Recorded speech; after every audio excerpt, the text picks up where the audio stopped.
Am I live? Yes, I am. Okay, it said it gave me a weird screen there for a minute. Something I hadn't seen before.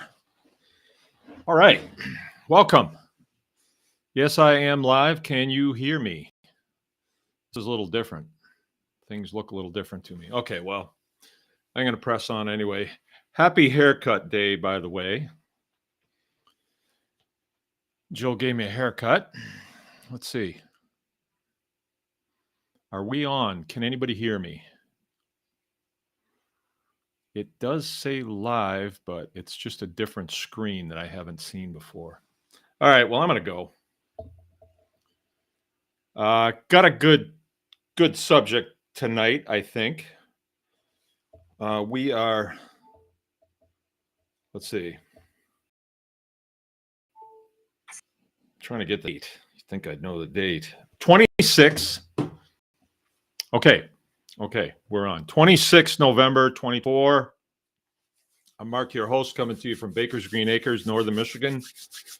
Cold day today, 26 degrees out right now. Kind of caught me by surprise a little bit. I had some water freeze up last night. Ballistic's with us. Ballistic Mystic. Okay.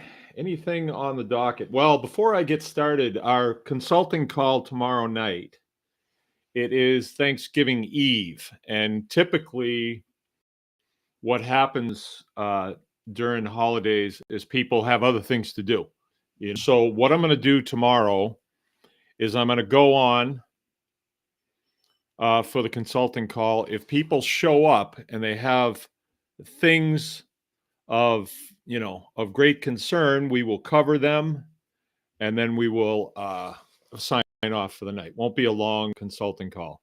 A lot of times we get off in the weeds in discussion and things like that, and I'm going to not do that because we are actually prepping for Thanksgiving as well. We're having a kind of a big family day on Thursday, and actually another one on Friday, right? So what we usually do is go to my parents-in-law on Thursday and for Thanksgiving, and then the next day all my kids come here, so we have a massive group here on Friday.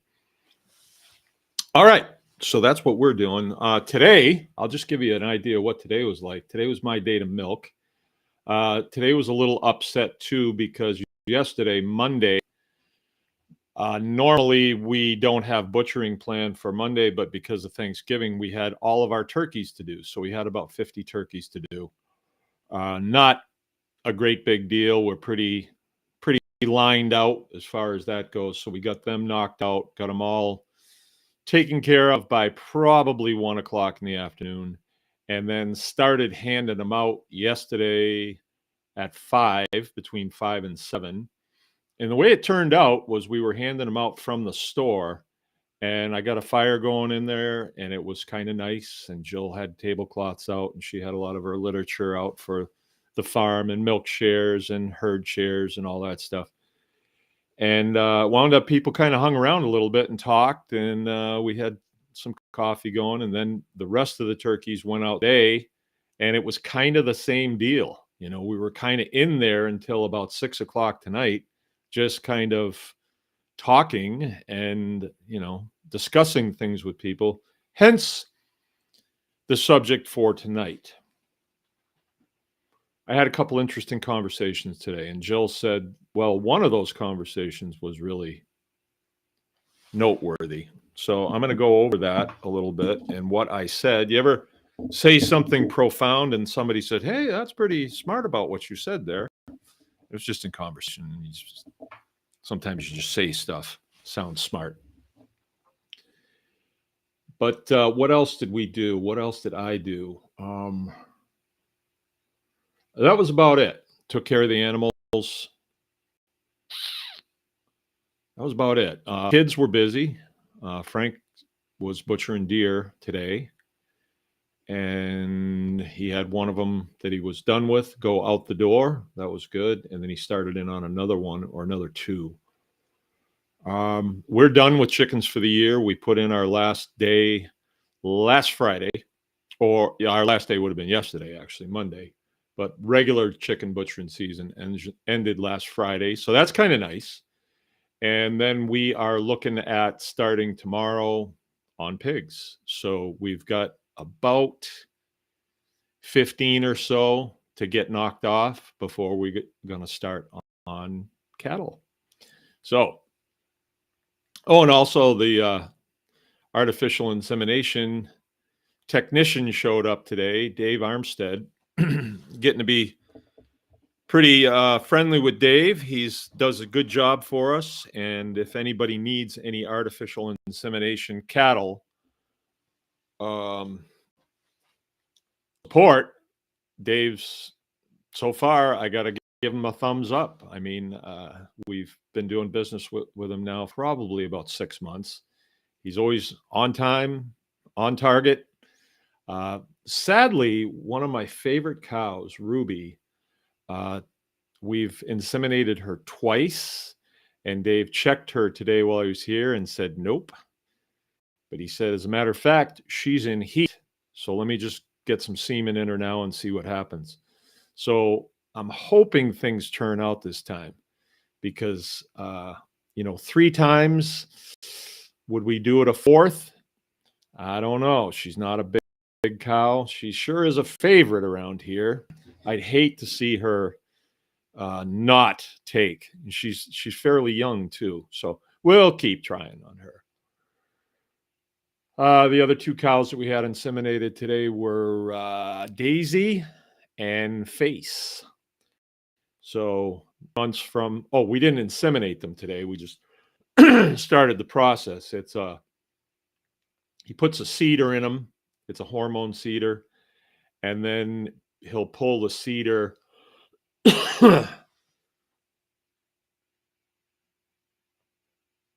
Thursday and then inseminate them, or Wednesday. Next, he'll pull the seeder in 1 week.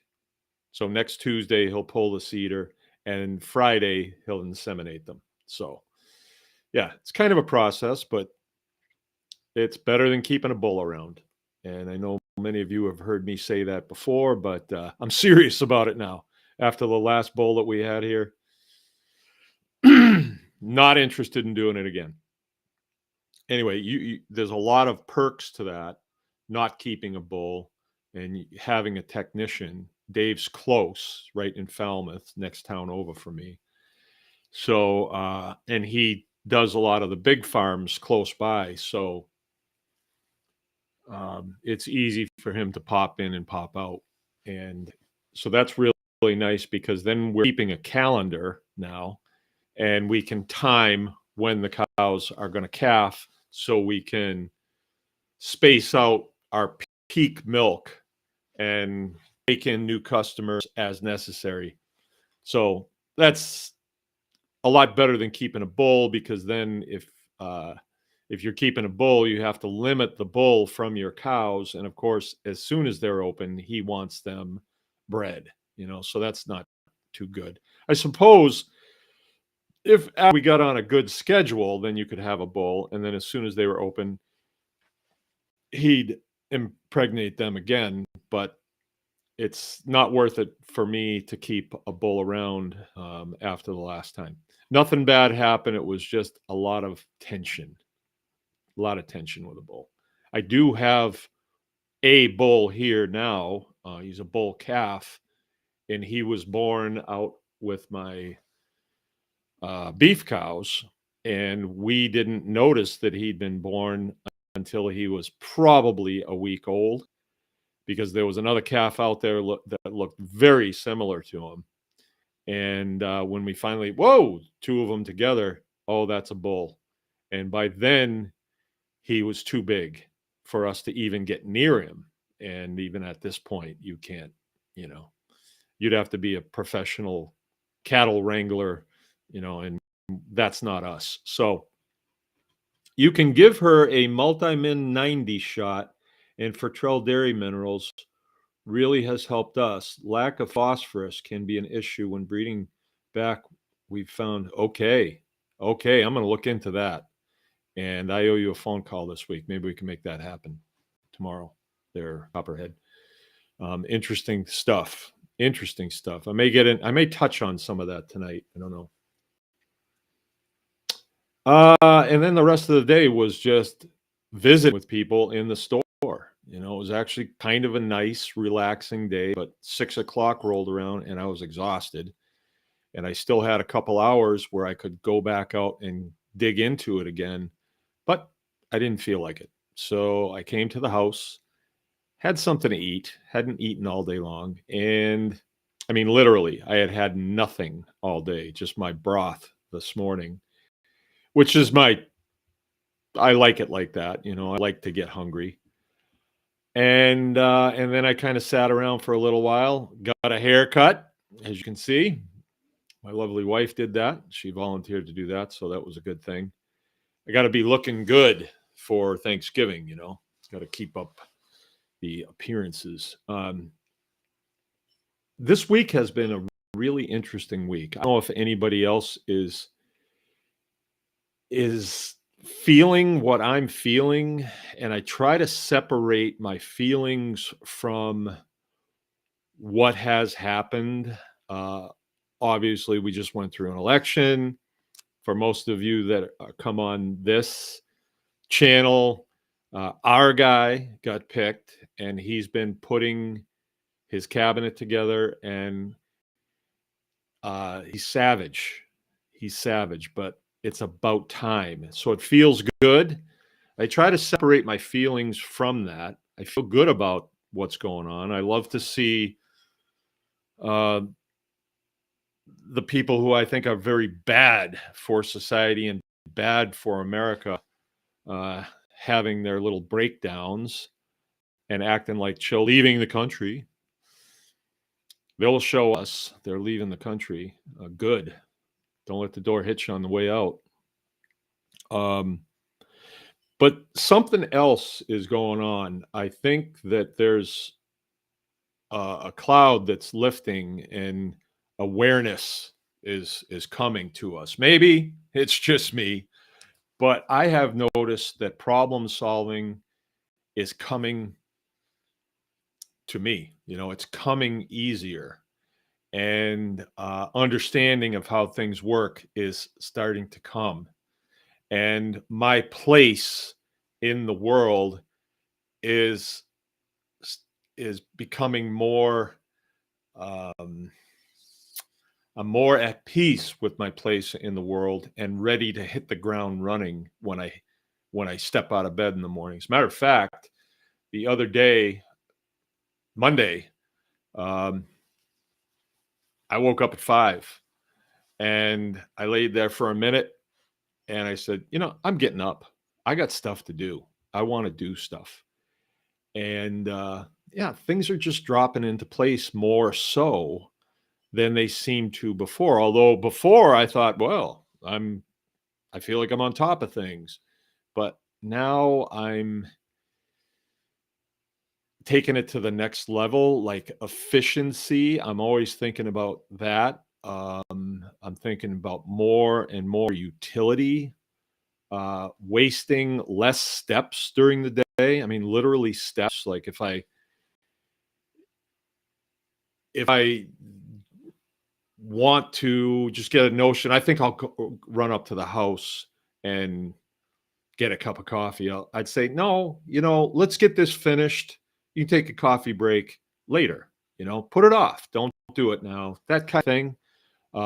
Doing more of what I know I need to do instead of and less of what I have a whim to do, you know, and making the most of my hours that I have and actually wanting to get into bed earlier. And I don't know, stuff is just really kind of fallen into place, and not big things, little things, but all the little things equal a big thing. I can give you examples. Some of them are kind of dumb, but they make sense. Okay, I'll just give you an example. We keep 3 goats, and that started Tribe Day 2 years ago. And a friend of my son's brought these 2 little goats, little dwarf goats. um, kids. They were just babies then, and thinking that somebody would fall in love with them at Tribe Day and want to take them home. Well, it didn't happen. And then they were here, and then the guy who owned them came to pick them up, and I said, "Oh, come on, I'll buy them, and we'll find somebody that'll take them." I didn't want. They're young people. They're sons of my friends, just out of high school, and they're trying to get a farm going and stuff. And I didn't want them bringing goats, leaving them here for the weekend, and then having to come back and pick them up. So I paid them for them, and they made what they needed for them. So, and then my kids started liking these goats, and I actually kind of liked them too. And we built something for them. Had to build some for them because they're just terrible. And so I built this thing, and then I incorporated it into the whole store where people are coming through, and a lot of them are moms with kids, and the kids can jump out, they can play on the swings, rope swing, and then they can pet the goats. There's this little gazebo type thing that I made out of an old trampoline, and it actually looks pretty good. It's got a roof on it and everything, and actually looks nice. And they go in there and they can pet the goats, and it's good for business because the kids want to come to the farm. I don't want them climbing on the hay in the barn, and I don't want them climbing on machinery or fooling around with the bull. So it's a good thing, and it's worked out. But when they see me in the morning, the first thing I hear is bah, bah, bah, and it doesn't stop until you give them a loaf of bread, right? And every morning, and I come up and I've got something that I'm going to do, but that noise, right? That noise. And then you think, I'm going to barbecue you. And I really start thinking about, yeah, they're nice little fat things. They'd go great on the barbecue. We'd probably enjoy them. But I'd be the bad guy around here if I was the one that did it. So I'm not going to do it. But that noise in the morning, and this has been going on for a long time. So all of a sudden I figured out, hey, all I got to do before I go in is dump bread to them. And that way their little bellies are full. So when I come out in the morning, I don't hear them, and then give them more. I don't care if they overeat. So it seems like a little thing, but it's really not, because that little thing that was happening that was set to distract me when I come out in the morning, which is my best time for thought and action, was getting kind of sidelined a little bit. And so it's a little thing, but it amounted to a big thing. There's something else too. I have a contract with a bread company to take their bread, the bread that they had to take off the shelf. They need to dispose of it, and then I can use it for animal feed. And for years, I've had to put a trailer out for them, and they dump it in the trailer. And then I got to get that bread out of the trailer and disposition. They got to do something with it before they come back at the end of the week and dump another load, because I don't want the old bread under the new bread.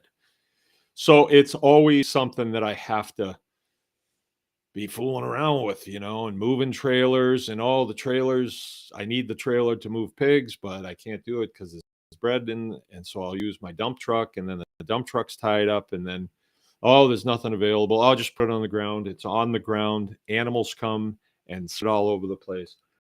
So it's been kind of a thing, it's been going on for a lot of years, but I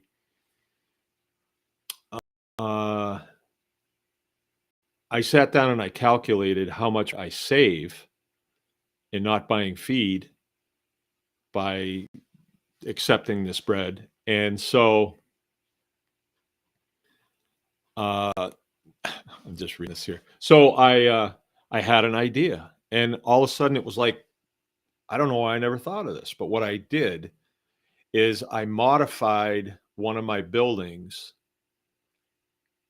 with doors that are up kind of high. So if you were on the back of the delivery truck, you could fold these doors down, or, hinge them down to about 45 degrees. And then it's a perfect place to dump the bread. And that bread slides down the chute, is on the floor inside the building. Now, if you're going to open bread, because that's part of the bugaboo about it, is it's in a bag and you got to get the bag off of it, and so you got to do something with the bag, and so it's time consuming. Yes, it is time consuming, but going and buying feed is time consuming as well. Plus, you got to write a check then, right? So I push the numbers on it, which I haven't done ever. I never really figured how much it would cost me to feed 60 something pigs, sometimes as many as 100. And I did that, and it was staggering. And I have to dedicate time to the bread, but it's worth it to me, because when the pigs go out the door in the form of pork chops and bacon and lard and everything else, I don't have a big feed bill to take care of at the end of it, and I'm here anyway. I stay busy all the time, but with this system, I can open all the bread, and then it's there on the concrete floor. I can pull in with my loader, scoop up a bunch, take it out. I can feed 3, 4, 5 days at a time. It's in the form of sliced bread, so what they don't eat just sits there. If it was grain, it would have to go in something, or else they would sit into the dirt out there, and it would be hard for them to get to it. So it works really well for me. It works well, and this new system has revolutionized it for me. And it was just sort of like, why didn't I think about this 5 years ago? Why? How come now I'm figuring this out?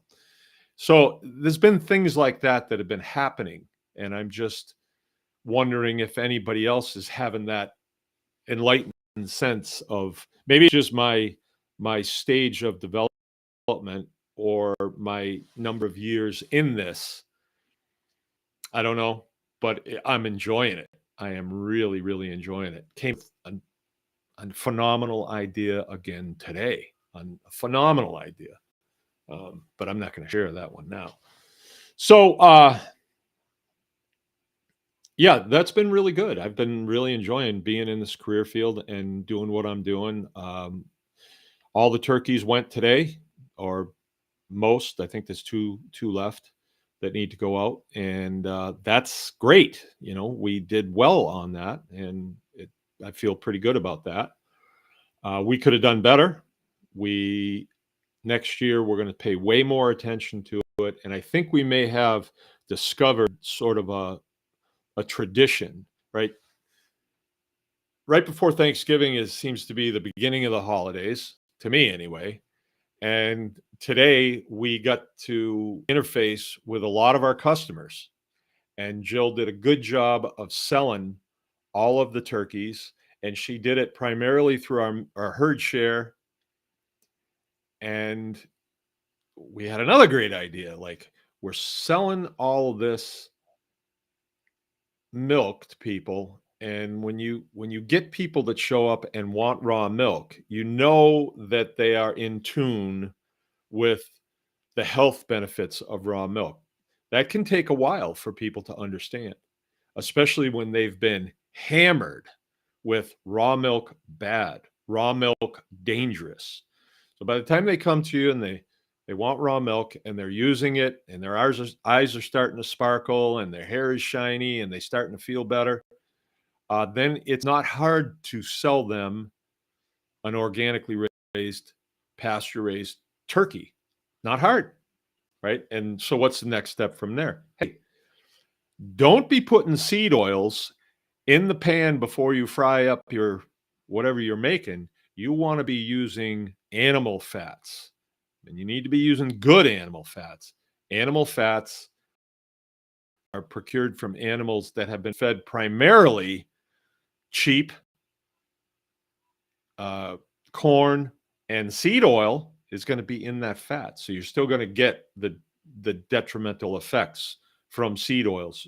I think everybody should know by now, if you haven't seen it, seed oils, we've known this for years, but it is becoming mainstream. Seed oils are really for lubricating machinery. They're not really for people. They're not compatible with the human body. So when you like have fries from McDonald's that are fried in seed oil, vegetable oil, they may taste good, but Doritos good. Cheese puffs taste good, but is there really food value there that this regenerative body can use to regenerate even better, right?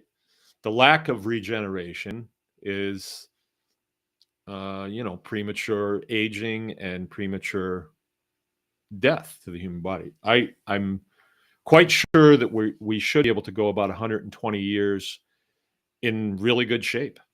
That's what I'm shooting for.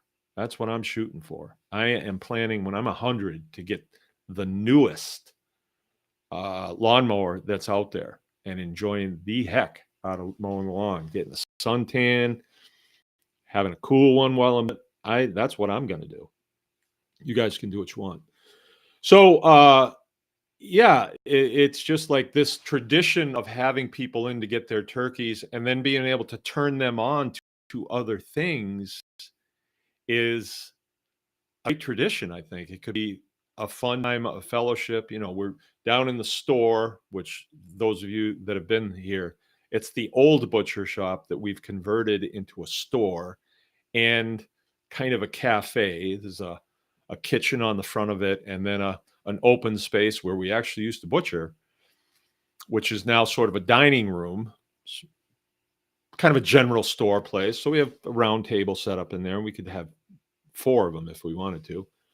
And I got a wood stove in there that's really nice. It's just like the one that's in the house, only a little bit smaller. And got it all nice warmed up in there today. It was a cold day outside, so when our customers came in, it was like they were walking into the smell of fresh coffee and people talking and chairs. Hey, sit down. How you doing? And it was a really fun time. So I think we'll do it again. And that way, people are coming anyway. It's not like I've thought about doing a customer appreciation day. Maybe I will. Maybe we will. But this doesn't take time out of people's, precious time that they have. Hey, come to the farm so we can appreciate you. Well, I'd like to, but got a busy life here. I can't really do that. So anyway, that was what we did today, and I had an interesting conversation with several people. People were in very good spirits. I'm finding people are in good spirits kind of all over the place. And the conversations that I got into today were really fun. There was one lady in particular. My wife and kids know their family through the homeschool group, and they got their chickens through our CSA this year. And that was the first time that they did business with us. And then they wanted a turkey, so she was back. And when I came in, I said, my wife introduced me to her, and we, exchanged pleasantries. And I said, are you one of our milk customers? And my wife said, no, she's with the homeschool group, and the kids hang out with her kids and stuff. And she told me that they were kind of interested in homesteading and things like that. And she said, we tried the milk, but my kids just don't like it. And I don't particularly like it either. But I do like to put it in my coffee, she says. Oh, I said. So about then I'm loading the wood stove, and I said, well, I don't know if you're aware of this, but there's an awful lot of information that isn't making it to people. It's being purposely stopped, right? And we've known about this from the mainstream media forever. I mean, they tell you what they want to tell you, And mostly now, anybody that's listening to mainstream media, they are drinking the Kool-Aid, and they want to be propagandized, because that's their safe space in the propaganda of Rachel Madcow or the rest of them. I mean, what a crowd. I mean, they're just fun to watch. The View, it's even better, right? But most people are going to other sources to look for their news. And it's really good because if somebody does well on a YouTube channel, let's say, or a Rumble channel, something like that, it's usually because there's something there that strikes a person as, well, that sounds right. That sounds right. That lines up with what I'm seeing in this world. Will you have Rachel Maddow tell you how wonderful and beautiful it is and courageous it is that, say, a Bruce Jenner puts on a dress, and most people like, oh boy, I don't think so. But you go to YouTube and Rumble, let's say, and you'll have somebody that's a real person saying, well, I don't think so. I think that's kind of sick. Well, when I hear that, I'm saying, friggin' A, I do too. There's no way you're going to convince me that putting on a dress and makeup, it's just, no, it's not right. And so truth is bleeding through. It's bleeding through quickly right now, and people are grasping it. So anyway, I said this to this lady. I don't know if you know this, but a lot of information about food has been kept from you. And she's like, well, and I said, well, have you heard of Robert Kennedy? And she says, oh yeah, I'm so excited that he's, going to be in the Trump administration. I am just so excited. I just hope he can do what he says he's going to do. And I like, oh, okay. Well, I said, on his list, I think number 4 is raw milk. And I said, and this is a woman of faith. So I said, and I believe this too. So I said, I really think that raw milk is a gift to humanity. It is a way that we can uptake nutrient that it's hard for us to uptake otherwise. And she said, really? I said, yeah. When it comes to health and eating, you really have to separate your want from need, or your like from need. And well, what do you mean by that? And I said, well, raw milk really is a very good product, as far as health goes. So although you may not really like it right now, like you'd rather have a Mountain Dew, what your body is saying, oh yeah, I want that. There's a good chance you're being fooled, and you've been fooled for a long time. So that's a safe place, and you go there. But if you were to treat milk as a medicinal product and just every day religiously knock back a shot, like a shot of whiskey, I would say by the end of the week, you'd be like, hey, I think I kind of like this. And your body would say, oh yeah, you like this. Oh yeah, you need this. And you could start listening to your body instead of, the Mountain Dew commercials that you see on TV.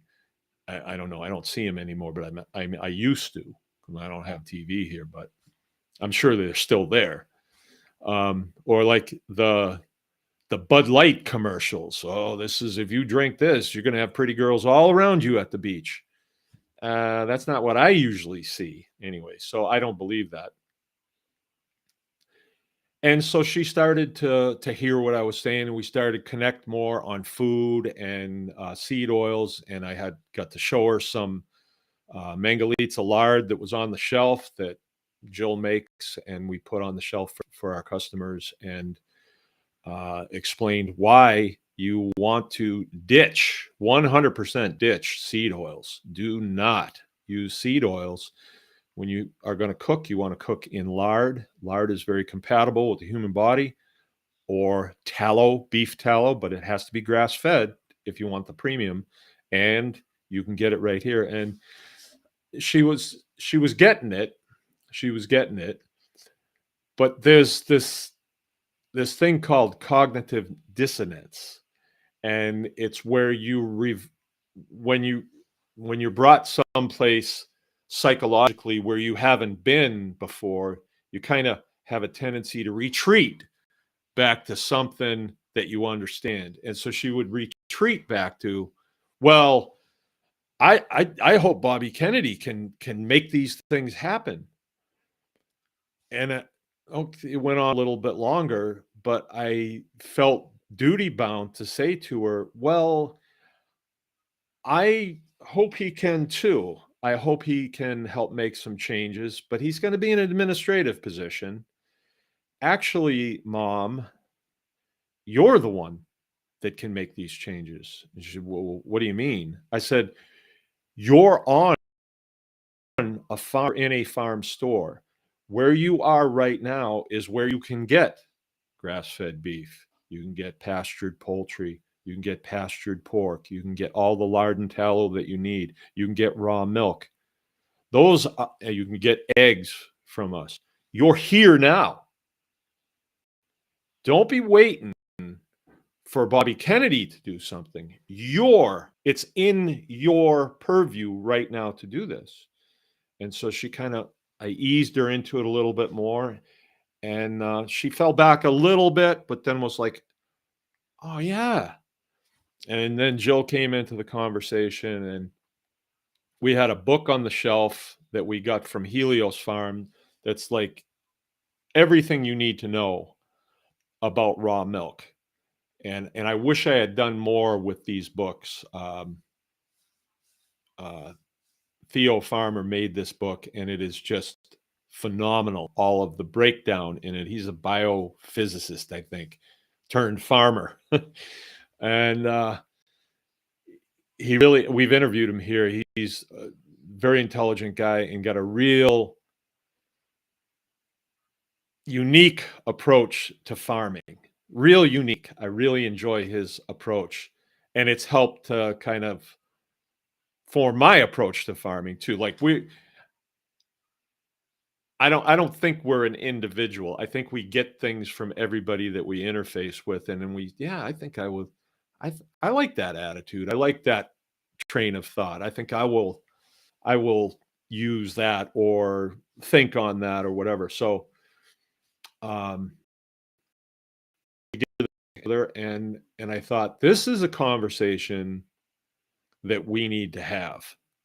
We need to have this because I've seen this happen before many times. I saw this the last time that Trump was elected. At that time, when we were coming up to the election, we were thinking, holy smokes, we could get Hillary Clinton. And those of us who had watched politics for a while, and possibly like me, I served under her husband and knew what a total zero that administration was and the damage that administration did to the U.S. military.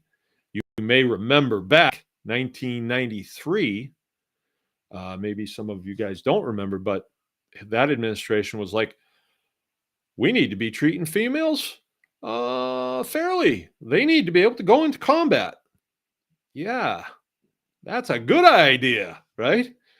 And it was a dumb idea. It's absolutely a stupid idea. Men and women are different. Men are the hunter-killers. Women are the nurturers. And in my humble opinion, women belong in a very slim sector of the U.S. military. Very slim. And I don't care. I'll say it. Now, people might not like that, but I don't think it's good for unit cohesion. And it is, in the time that I went in, we had none. And then all of a sudden they were popping up, and they didn't really belong there. They were just like, we had to have so many women. Now, maybe things changed, but to me at the time, they were just changing the standards just so we could have a female in our unit. Didn't work. And it created men in a unit. They're all on the same wavelength. They can get in fights, fist fights, whatever. The next day they go back to work. But as soon as we had women in the unit, it changed things, and there was a lot of undertows that there before. And I have a lot of friends, female friends, that are ex-military or military now, and they might not see it that way. They don't know what it was like before. And I don't think it did a lot of good from my point of view. And at the time when it started, the old guys from me were furious about it. They thought it was just like, this is not a game for to worry about fairness. This is bombs on targets, not fairness behind the scenes, right? So, and then it led to other things like gays in the military and other things that really blew unit cohesion, blew it wide open. And I'm not sure what they're dealing with right now, but I do know that changes are on the horizon if Pete Hegseth gets confirmed as DOD. Pete Hegseth, for your information, is a Green Beret 20-year major. He's a pistol for sure, and is really concerned with unit effectiveness, not fairness in the unit. And so I can see things changing. I can, and I think it would be a good thing.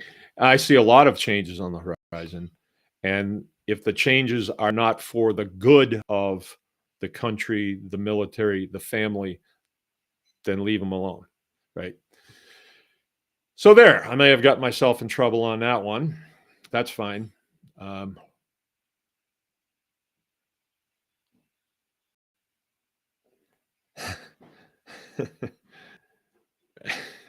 With Copperhead, combat vet mark, us no regrets. Yeah, I thought that might hit the target. Still want to talk to me tomorrow? Hey, it's about the way we see things. So, but what that leads me to, what that station led me to was, okay, the last time Trump got elected, what people were thinking at the time, I think in my circle, was we better be prepared, because if Hillary Clinton takes over, she could run this thing into the dirt. And we have to be prepared to, maintain our lives and our families and our survival. But then as soon as Trump took over, people stood down. They stood down. You could see it. You could feel it. And I didn't think, if you remember at the time, I said, I don't think that's a good idea. I really don't think that's a good idea.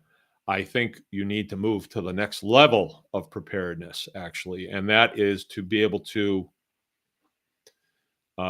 take care of yourself in lieu of, laying in a bunch of dried beans and ammunition and Band-Aids and all that stuff. You'll hear that a lot. Beans, bullets, and Band-Aids, as people say. They just stockpile that stuff as if it's going to last forever. It really isn't. You need to be able to create your own food. And as far as the country goes, we need to be more resilient. That means we need to have millions of small farms all chugging away. So if something goes wrong with one or two farms, we don't notice it. We just keep chugging away. The way food has become, it's become centralized to where if, several processing plants go down, everybody feels it across the country. And that is good. That is not good. So I don't think that we need to have this mindset right now that, well, Bobby Kennedy's getting in there, and so everything will be fine. He will fix everything. I think that is incorrect. I don't think you want to lay a burden like that on one man's shoulder or one department's shoulders. These are only bureaucrats, right? So what effectiveness do they really have with their pens and their laptops? We are the ones. It's up to us. So as I said to this mom, that's within your purview to fix right now. I mean, right now, not, next week, not a month from now, right now. You can go to that freezer. You can take out what you need. If you don't have money, take it anyway. We can spot you for it. She's in the homeschool group, so I don't think she's going anywhere. I wasn't that forceful because I'd already kind of pushed her a little bit, and I want her to come back, But she did say, "Well, hey, my 17-year-old daughter is all about this." And I said, "Oh, well, uh, maybe we have a possible intern on the horizon, But if she's interested in it, why are we not doing some of this for homeschool group? Why are we not talking about sustainable agriculture in homeschool group? We should." And I just posed the question, and I know the next thing to be coming at me was, "Oh, would you like to teach a course?" Got to be careful with that because I can volunteer myself for all kinds of things. But I didn't want to commit to anything at the moment. But if it's important, I'll do it.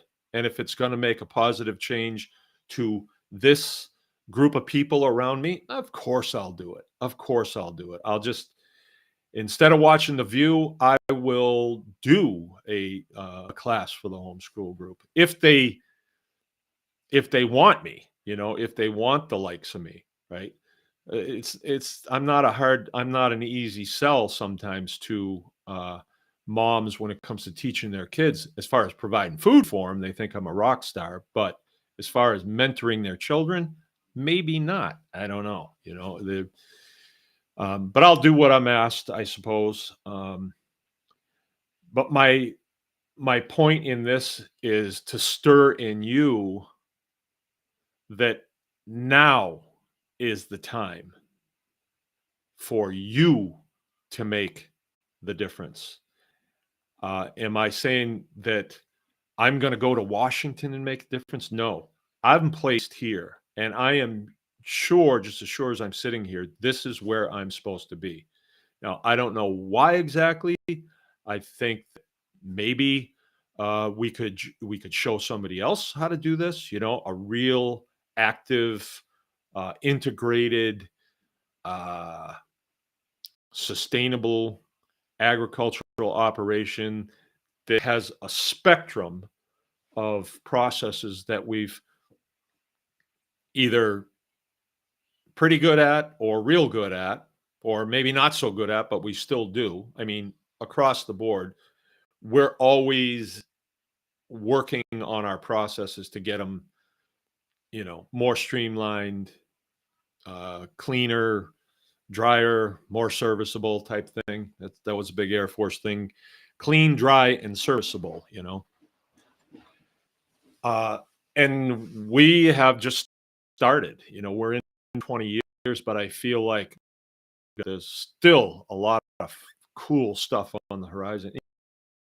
I talk about, like, I'm talking with this lady, and then it was like, say less. My inner voice is saying, don't say anything more. Just leave it right there. Got to learn to. That's another thing. I've been learning to listen to my, like,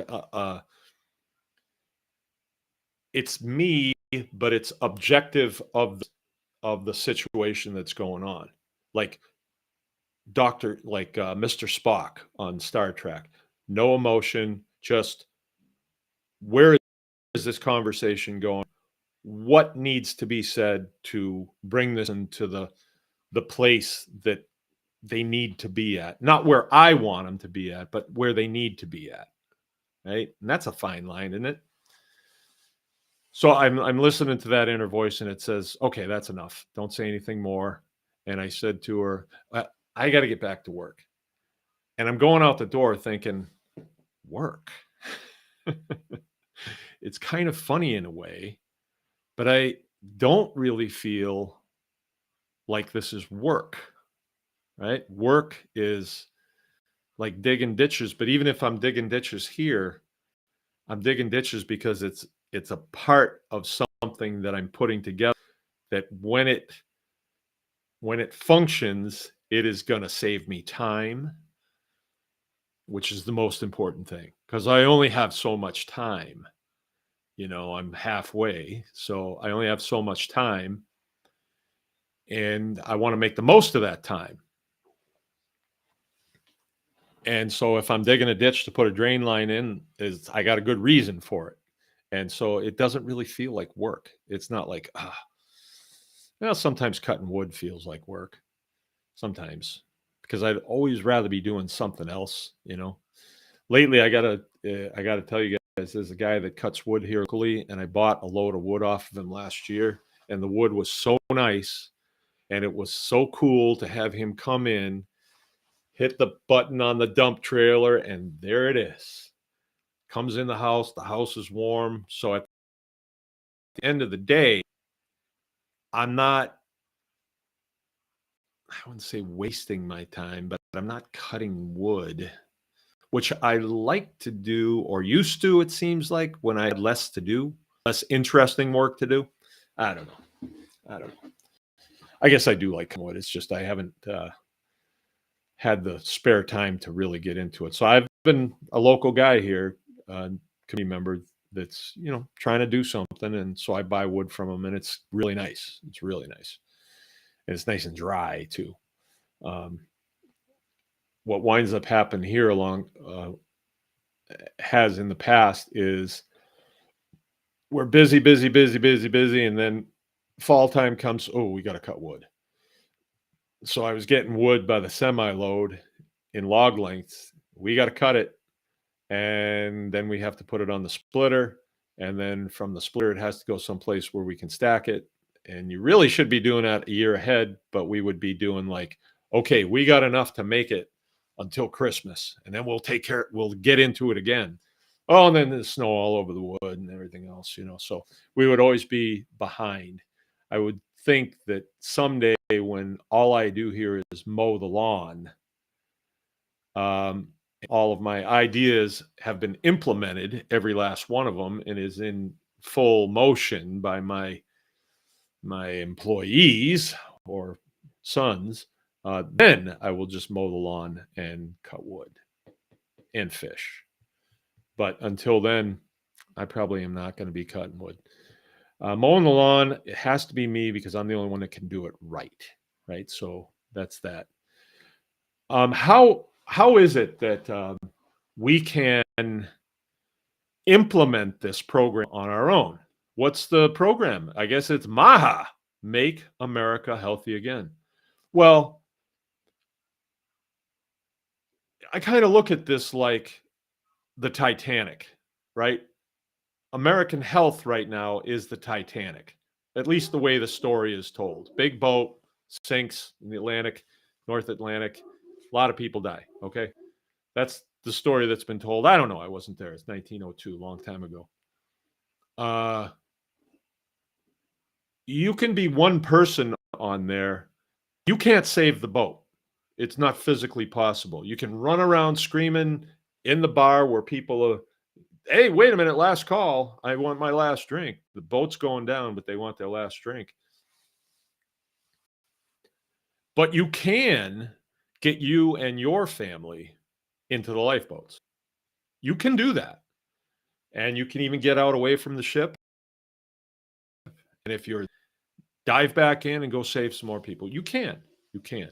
But you can't save the whole boat. So maybe Bobby Kennedy's got something up his sleeve to where he can keep this boat afloating. But I think you're always going to have Mountain Dew type things on the shelf. We don't really want to live in a country where they take, okay, this on the healthy index, this is a 2. So by law, it can't be on the shelf. I don't know if we want to do that. I think we want to, if you want Mountain Dew, get Mountain Dew. But we have to make sure that people have what? Informed consent. You got to know what's in that Mountain Dew. Right now, we really don't. It's kind of kept from you. You'll notice that the agencies like Department of Agriculture, they're great about this. They will attack raw milk, but they don't have a problem with, Mountain Dew or Pepsi or Jack Daniels. Not a problem. No, because it's FDA approved. Right? So another government agency approves it. So that's okay. But raw milk, attack, attack, attack. Or, grass-fed butter. Oh no, we can't have that. Cream. Oh no, no, no. Grass-fed ice cream. We can't have that.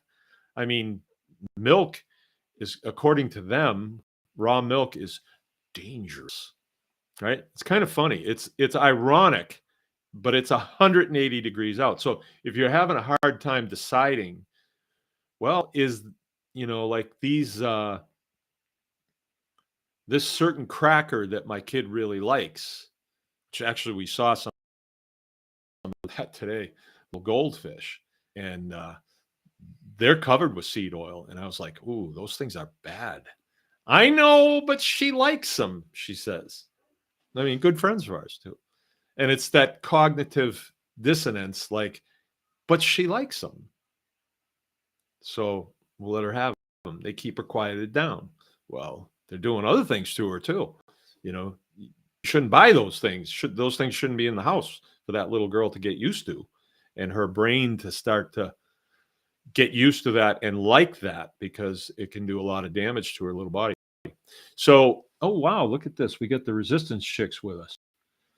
Okay, cool. I haven't seen the Resistance Chicks in a long time. In a minute, I'll go back and I'll read these comments. We got a lot of comments tonight. Go ahead, keep commenting. I don't mind that a bit. It gives us something to talk about. But when I say that you are the one that can change this, you can change it in yourself, in your family, or some change. And that's another thing that I've noticed lately is whenever I go to eat something, I'm saying, wait a minute. I mean, nobody's here to see me eat this, but I don't think I want to do that. I'm not gonna eat this. And so I've lost 2 pant sizes in I don't know, the last 6 months. And it wasn't like when I went on the carnivore diet, I wasn't doing something, I wasn't doing a diet in order to lose weight. It wasn't really something on my radar. But when I did lose weight, I noticed I felt a lot better. It was really surprising to me because when I came out of the military, I was at my max, which I always stayed right at. I was even a couple pounds light of my max all the time, and I never tried. I mean, I drank Mountain Dew, I ate pizza, I ate what I wanted, but I was always just high metabolism, and I never put on any weight. But then I'm out 10 years, 12 years, 14 years, and I stepped on a scale one time, and it's 265. I thought, this can't be right. Oh, yes, it was. And I started like, whoa, I've got fat stored like everywhere, and it was a gradual thing. I went from my uniform was a 34 pant size around the waist to a 38. And I hadn't really noticed it because I don't exactly buy my own clothes. My wife buys my clothes for me most of the time. And well, those look tight on you. I'm going to get you the next one. And I just, okay. But I was at a 38, and just recently we had to get some new pants for me because my old ones were getting worn out, and Jill got me 36s, and I have them on now, and they're actually fatigues, very similar to what I wore. They're ripstop fatigues, which I just feel comfortable in them, and they're tough, and I like them. Got them from LA Police Gear. I even got them in olive drab because I just feel comfortable in green. I don't know. After all these years. So I think that we have to make that instead of waiting for somebody to fix this, make America healthy again, it's there. You just got to find it. You just got to find it. And you have to make a conscious decision to do it. I have conversations with people a lot of times about, oh, yeah, food and it's terrible and all this stuff. But it's not like they buy from us. So if you're not buying from us, I don't know of any other farms close by that do what we do. You're getting your food from Aldi's or whoever else. And so it's easy to talk the talk, but it's another thing to actually do it. And it's not like a going to the gym type thing or a bragging on, you need to do this because your health is at stake. And that is the message that Mr. Kennedy is putting out there. This is criminal, what is going on. Absolutely criminal. The revolving door system between the regulatory agencies and then the food companies and the pharmaceutical companies. It is absolutely criminal. And it's all driven by what? The love of money, the root of all evil, right? The love of money. Not money itself, but the love of money, the lust for money. And we talked about this a little bit last week. Money doesn't necessarily guarantee you a lot of money. It doesn't guarantee you a wealthy life, right? Because money and wealth are really two different things. A wealthy life is some of the stuff that I explained last week, but that's wealth to me. For say the resistance chicks, they wouldn't say, well, I don't care about growing a beard, but to me, I like growing my beard. So I like the fact that I don't work for some company that says, well, you can't grow a beard. Like working in the U.S. military, you surely can't grow a beard there. Although I don't know anymore, because now they're saying that, it's, I don't forget it. I don't want to get into it. So some of the other things that I felt that made me a wealthy person was the fact that I get to work right where I live. I get to work with my wife. I like being around my wife. So that's a benefit. I suppose if I didn't like her, then I'd want to go to work at a factory. But I do like her, and so I like to be here with her. I like my children, so I like to be here. I like to have a hand in their development into young men and then men later on. There is definitely attack on men. We've seen this for lots and lots of years. But that we don't have to allow those things into our home if we tailor our life a certain way. You'll notice that I'm not really particularly worried about getting canceled. If somebody doesn't like the things that I say, well, they can just turn it off. I don't think that we've got enough following to where somebody's going to call up YouTube and says, "Whoa, he said a bad word," or he wasn't sympathetic to Bruce Jenner. I don't think YouTube cares because I don't have enough of a following. So I'm fine right where it is. I feel like I'm supposed to do this, so I do it. I don't care who's listening. I can't even see now. So it doesn't really matter to me. This isn't how I make a living. This is just sort of an offshoot to play show and tell and kind of give back a little bit. That's what I tell myself anyway. So that's it. I think that everything that you need to do is right there. You just need to do it. And as you do it, the same as when you're making your way to the lifeboat and people say, "Hey, where are you going?" "I'm getting a lifeboat. This thing's sinking." "Hey, honey, we better go get in the lifeboats too." Other people want to go. Other people want to go where you're going. If you're going in a bad direction, people will know it. And they'll say, "Nah, I don't think I'm going with him." I mean, you're going to the lifeboats and you have people jumping out of the lifeboats saying, "Hey, I heard they have 50% beers at the at the bar. I'm going back to the bar. Okay, you can if you want. You're always going to have that. But I'm quite sure that there's that that voice, that inner voice that says, "Don't go back to the bar. Get in the lifeboat and stay in the lifeboat. Don't swim back to the boat. Don't." You may want to be a hero, but that voice is going to tell you, "Hey, don't do that." Okay, so I hope that's clear. There is one other thing. And this has become evident to me over the years, and the culmination of these experiences that I've had leads me to believe what I'm going to tell you right now. Like, at one time, there was a T-shirt that was made during the time when we were in our lawsuit with the state over our pigs, right? And the T-shirt, I don't know who made it, but I had one.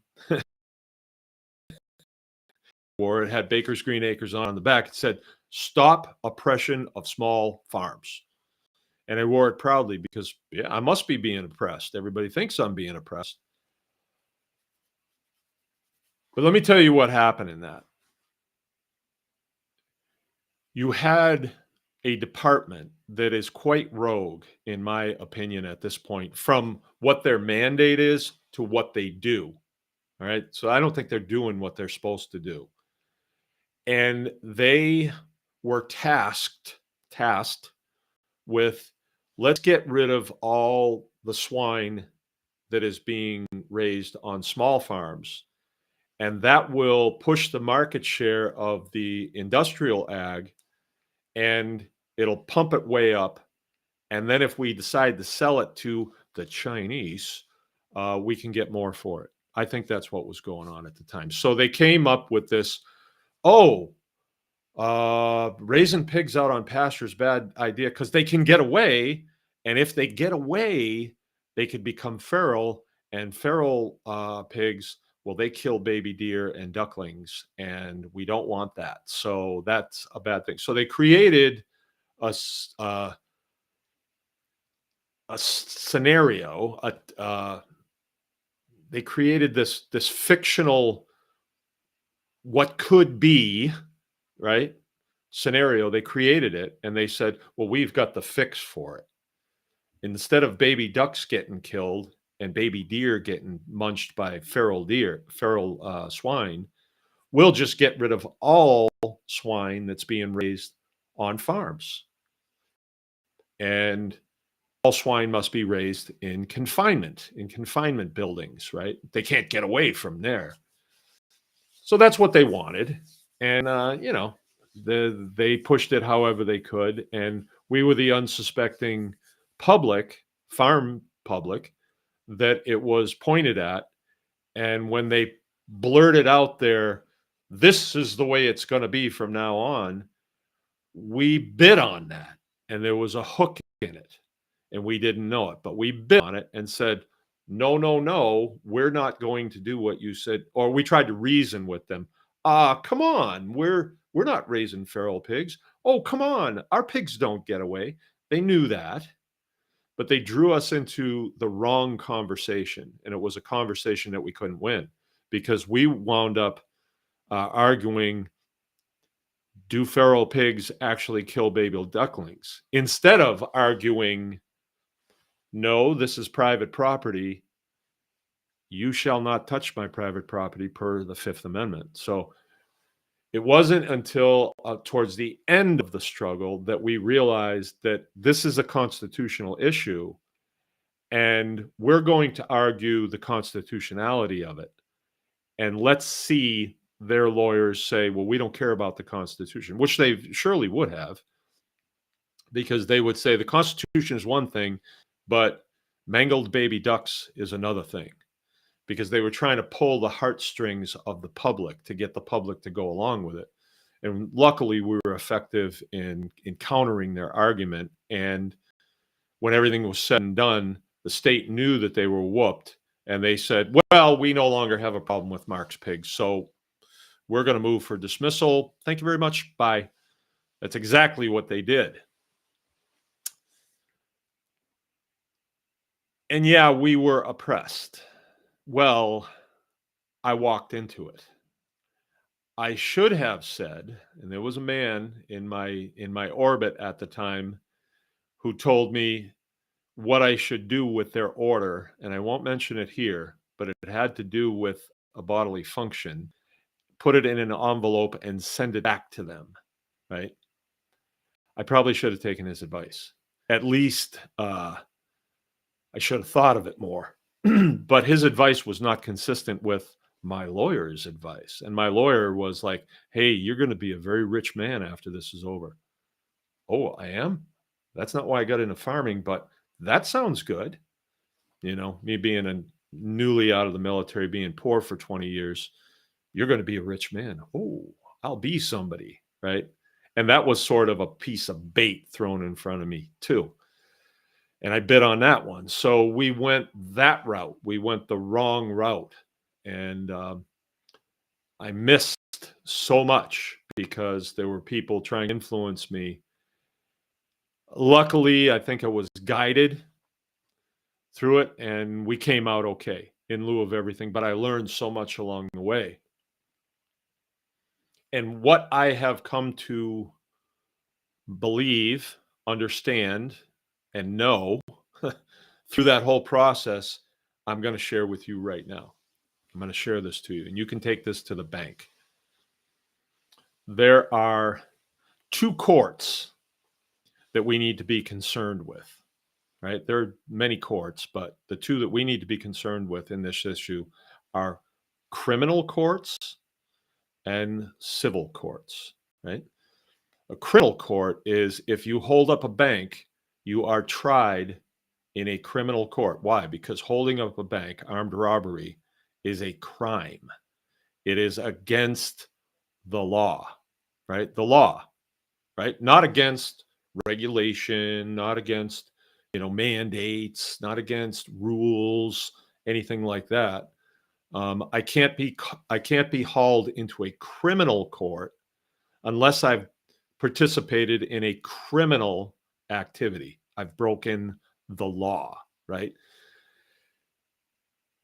In what we do, farming, so long as we're doing farming things, and I don't mean farming poppies and making heroin, because manufacturing heroin is a crime and you can be punished under the law. So you would wind up in a criminal court.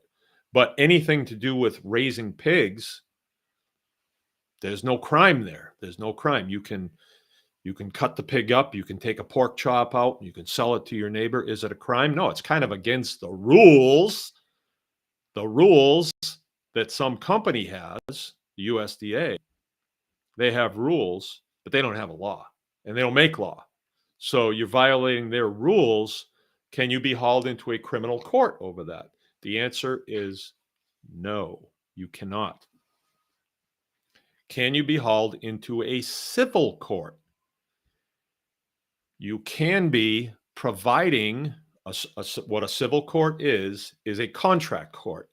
If you have a contract with somebody to mow their lawn and you do a half-baked job and then they decide not to pay you, or you do a job that they don't like and they decide not to pay you, you have a contract, you can summons them to the court, make your case to the judge, and ask to be paid for the work that you've done, right? That's what a civil court is.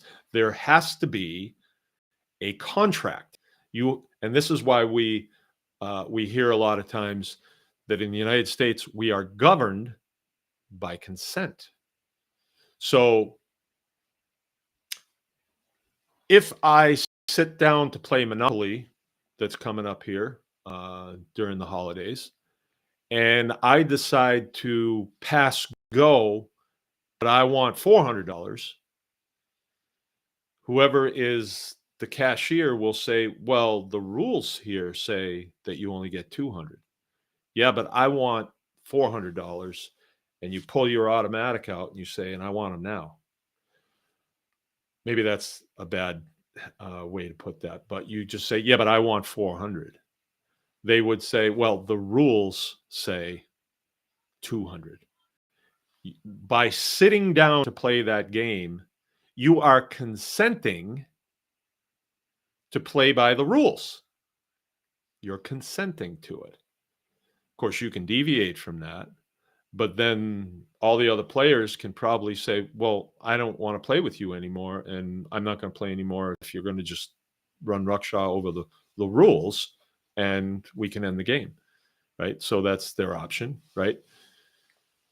So how can you be hauled into a civil court in a farming operation if you have no contractual agreement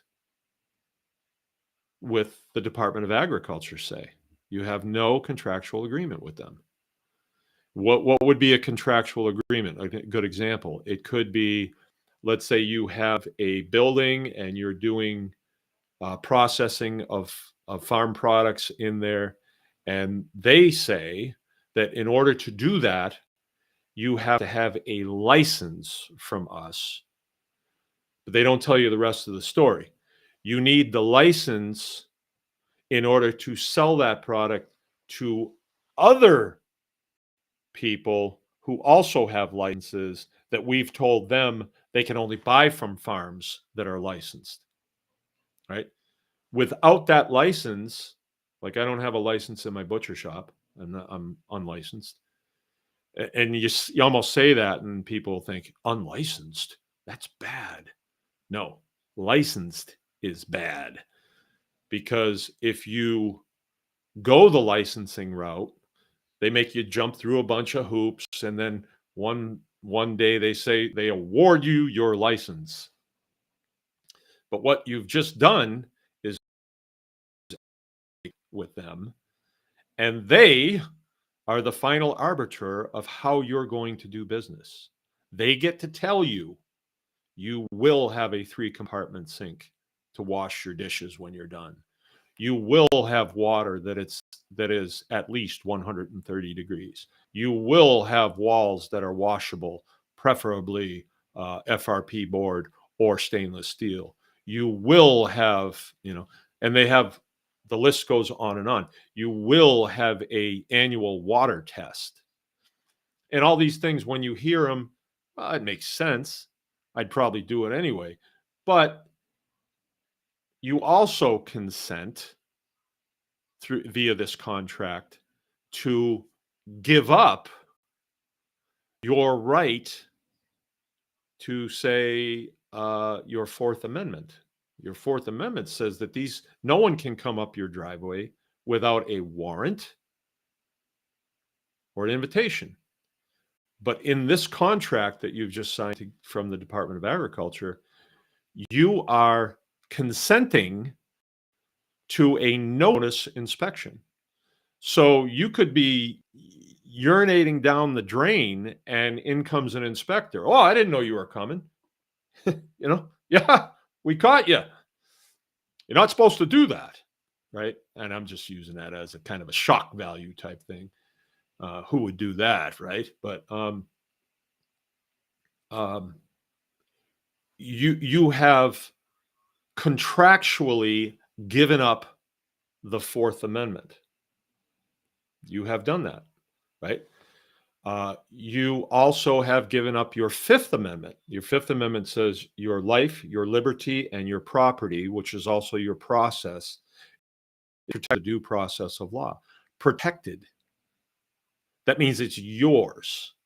If you want to, as a private citizen, your process is to cruise around picking up roadkill and then processing it and serving it at a roadkill dinner. That's your process. That's your process. If people want to come to that, okay, they can. maybe that's not a good. And you might say, well, that would be unhealthy. Well, yeah, so is drinking Jack Daniels. That's unhealthy too, and smoking cigarettes, and all the other things that you can do now. But it's your process. It's protected, right? But once you enter into that licensing agreement, if you say, well, in my food processing facility, I'm going to make yogurt, they'll say, oh, no, you're not. Oh, no, you're not. Raw milk can't be within 25 feet of this place because raw milk is dangerous, they'll say. Right? So your Fifth Amendment just went down the tubes because you have contractually put the ball in their court, given them the authority to call the shots on your property in what you do. Now, this does not mean that without a license you can break law. That doesn't mean that. Law is still law. You know, human sacrifice is still against the law. Armed robbery, rape, you name it, is still against the law. And just because you don't have a license doesn't mean you can do that. But if something is not illegal, that means there is no law against it, then you can do it. But organizations like Department of Ag, they'll say, yeah, but we don't like raw milk. So they ain't doing it. They have their other little rules too that I think are kind of funny. You can process an animal. You can process an animal, but they'll say, but you can only sell it in halves and wholes. You can't sell it by the cut. It's just a stupid rule. But if you have no contractual agreement with them, they never even have the chance to see what you're doing. Never mind call you on the phone. Are you selling pork chops there? We sent a drone over and we saw. No, you'd be like, shut up. Hang the phone up on them. None of your damn business what I'm doing. It's none of your business. And it isn't any of their business, actually. Now, they do have authority in those who have been dumb enough, I was for 14 years, to have a license with them. And that gives them the ability to come up anytime they want. So you basically, midnight, and hey, we're here to do a no-notice inspection on your butcher shop. What? Not that ever happened, but we did have a couple of visits that were really untimely, and it was not a good time, but they had the authority to do it because I had agreed to that. Okay, so do you understand what I'm saying about contract, agreement, consent? I hope that is coming through. If it's not, keep thinking about it. Think about a fishing license, right? A fishing license, you get a little booklet and you read, oh, in this lake, a smallmouth bass has to be 14.26 inches long for you to keep it. And if it isn't, then that man in the green uniform will write you a fat ticket. But that's not fair. That's not fair, you might say.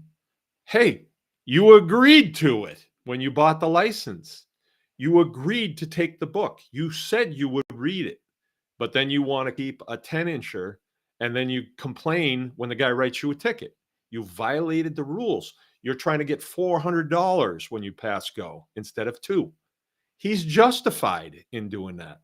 You had the rules. You violated them. You agreed to it, and then you violated it. Where would you wind up? Where would you wind up if you took a 13-inch smallmouth and it's supposed to be 14.265? Where do you wind up with that ticket? You either take the ticket and you just, and you pay it, or you say, well, that ain't fair. And you wind up where? In a criminal court? No. You wind up in a civil court, contract court. And I think it's a good idea to go to court when you do something like that, because then he's got to go to court too. And, no, don't. You violate, it's like if you are in an HOA, a housing homeowners association, When you're signing the dotted line to buy that home, you're saying, I agree to all of these things, all these dumb things. I will keep my grass at 2 inches, 2.5 inches tall. I will not fly any flags. I will not do this. I will not, blow the bugle at sunrise. I will not have roosters, right? You agree to it. And then it's always some veteran that has agreed to it, but then he wants to fly the American flag and says, oh, look at these guys. How un-American is they won't let me fly the American flag. Well, the HOA says no flags. Why? Because if everybody can fly flags, then somebody will put a flag that's offensive to somebody else. And now we have problems. I mean, somebody will put up a swastika. Somebody will put up a rainbow flag. Somebody will, or some other evil, ugly thing, not like the American flag right here. So that's why they do that. But you agreed to it, right? And then you complain and then make national news because this 90-year-old veteran is being called out by the HOA for putting up the stars and stripes. Well, he shouldn't do it. He shouldn't have moved into an HOA where they say you can't fly flags or have roosters or whatever their stupid rules are, right? But an HOA and a fishing license are very similar if you really think about it. Now, instead of an HOA, I just live in the country, right? There's no rules. Not really. None that I heard of, anyway. Nobody tells me how high to cut my grass or, anything like that. Every now and then there'll be something that'll pop up, not in this county, but other counties where they'll say, oh, blight, because some neighbors don't like the fact that he has a lazy boy on the front lawn and, a refrigerator that's turned up on its back and he's using it as a worm farm right in his front lawn. Some people don't like that. That guy, he put the lazy boy out there so he could, watch his worms grow. To him, it's a good thing, but the neighbors don't like it. So every now and then they try to do this blight thing, right? They say, well, that's blight and you have to remove it. And a bunch of the neighbors jump on. But in reality, it's private property. My lazy boy, my refrigerator laying on its back. Don't touch it. Now, I'm not saying things don't happen because a lot of times American citizens have no idea what their rights are. They kind of go with what their heart tells them, and a lot of times your heart lies to you, right? Like your emotional side lies to you. Well, I know I'm not supposed to have a rooster, but I love this rooster and I rescued this rooster and this rooster only has one leg. And so I should be able to keep it. No, the contract says no roosters. Sorry. So, okay, the blight or the oppression of small farms. I was on the phone with a friend the other day, and she said something. Good friend, and I called her on it. I called her on it at the time. I called her. She said something about, well, if Robert Kennedy gets in, they just need to do away with a lot of this legislation that oppresses small farms. And I said, like what? Like which legislation are you talking about? I mean, give me an example of what you're talking about. And I kept pressing and pressing. And then I just kind of backed off a little bit. But I didn't get a rock solid, law that oppresses small farms. And what I have come to, and here's the jewel in this whole thing. The oppression of small farms is perceived, and it's perceived by us, small farms, that we're being oppressed. It's perceived. And why? Why do we perceive that? Because, and I believe it's because we read these stories, like the story of Nourish Co-op, where these poor girls, they were forced to dump $90,000 worth of farm products. A terrible thing. But they had a license, and the license clearly stated that raw milk products are verboten. Nein, nix, niet. But they did it anyway. And then they were told, you got to dump this stuff. I mean, it was baked, but the Department of Ag was, their rules were clear, and you signed on the dotted line. Once that license is gone, then you do what you want. So I firmly believe at this point, having been an completely unlicensed farm now for, oh boy, I don't know, let's see. Well, at least 6 or 7 years. I've had no license for the butcher shop, no license for the food processing, definitely no licenses for anything dairy. We just do what we want because there is no law against it. And I have no agreement with the Department of Agriculture. They can't even come up my driveway.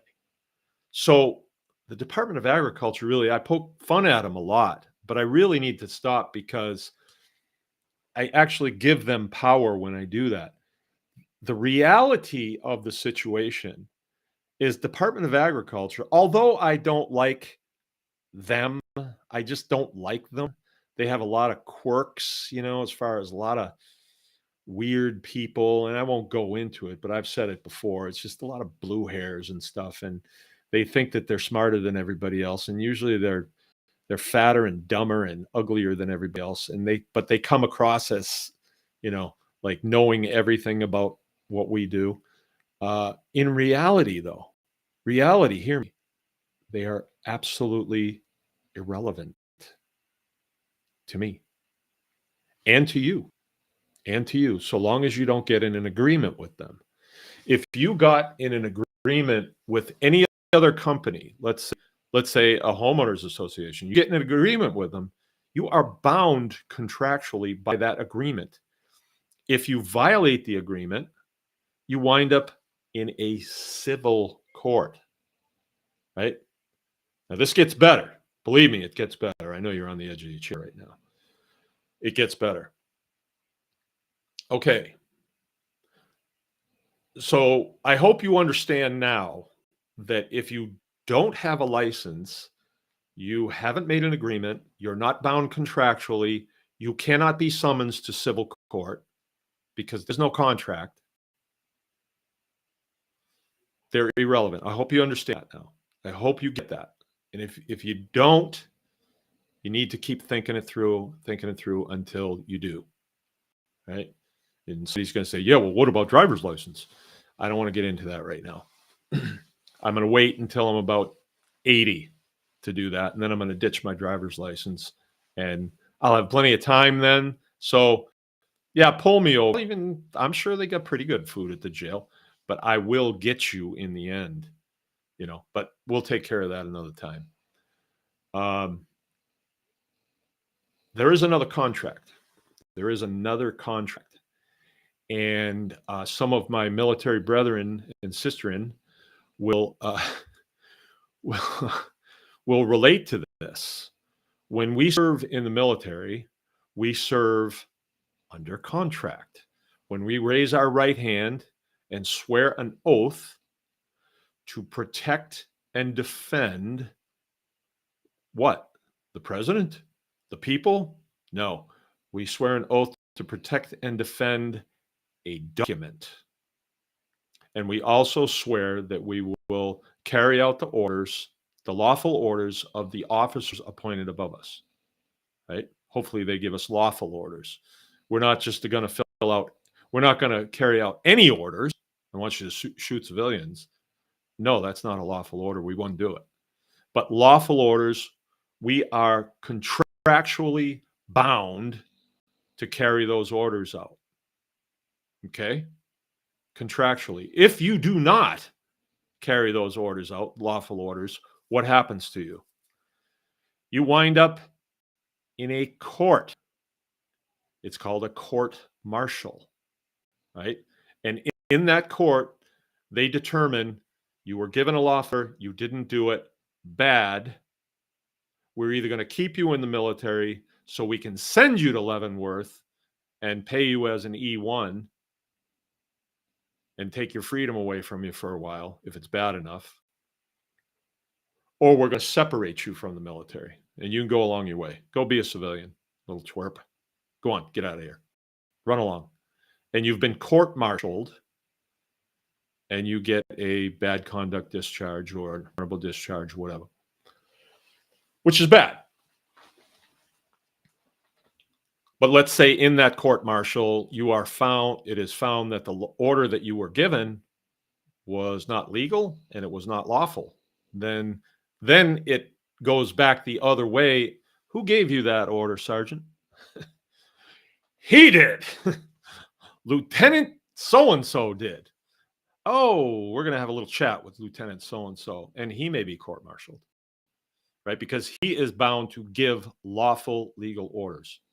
Okay. So I'm establishing that when we serve in the military, we are serving under contract. Our contracts are generally 4 years, 6 years. Mine were all 4 years. And then I'm a civilian, still got my uniform on, and a civilian for a short time, like maybe an afternoon, and then I'm sworn in again. I renew, and now I go another 4 years under contract.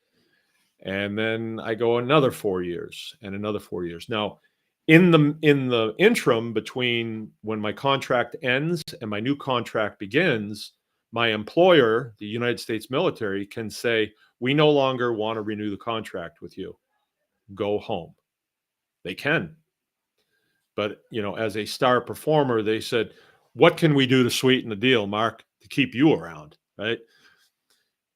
It wasn't exactly like that. I'm just kind of having fun. But no, I was honorably discharged. So I went the whole 20 years. I went 5 contracts. Now, we are not the only people who serve under contract. We are not. State, county, and township officials, they call them officials now. They used to be called public servants, also serve under contract. And what is their contract state? That they will carry out their duties and protect and respect, something like that. But they have to stay within the guidelines of what? The United States Constitution. So we have a department, and I'll pick on the Department of Ag. Why not? And they do something like come on somebody's property and conduct an illegal search, and maybe seizure of private property. It happens because a lot of times these employees, they're at the bottom of the rung of the educational system, and we had to find them a job place. So make them a food inspector. I don't know. And they don't really know, where the guidelines are. Yeah, they took an oath, but they didn't really know that, they could be held accountable for it. They didn't know that. But the director of the Department of Agriculture, he surely knows it, because he is like an officer in some respects. He is the one giving the orders. This is what we are going to do. So every time I hear one of these horror stories about some of the things that the Department of Ag has done, I say, tell me more, because I want to know if these guys were within a contract or outside of a contract? I need to know that. And then I need to know, was there a violation of the oath that these people took, which is their contractual their contract, their contractual set of agreements that they will, between us and them. Are they outside of that? Are they outside of that? And I'm here to tell you, most of the time, it's usually they're doing something that seems egregious, but it is per the contract, per the licensing agreement most of the time.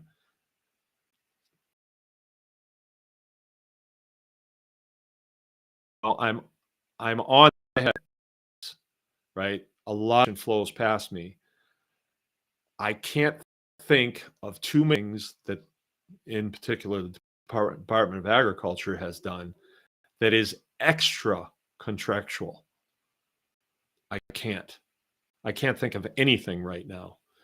Department of Natural Resources, a different story. I think of a couple things that they've done, but we're not talking about them. And that was a different story, and I just don't want to get into that right now.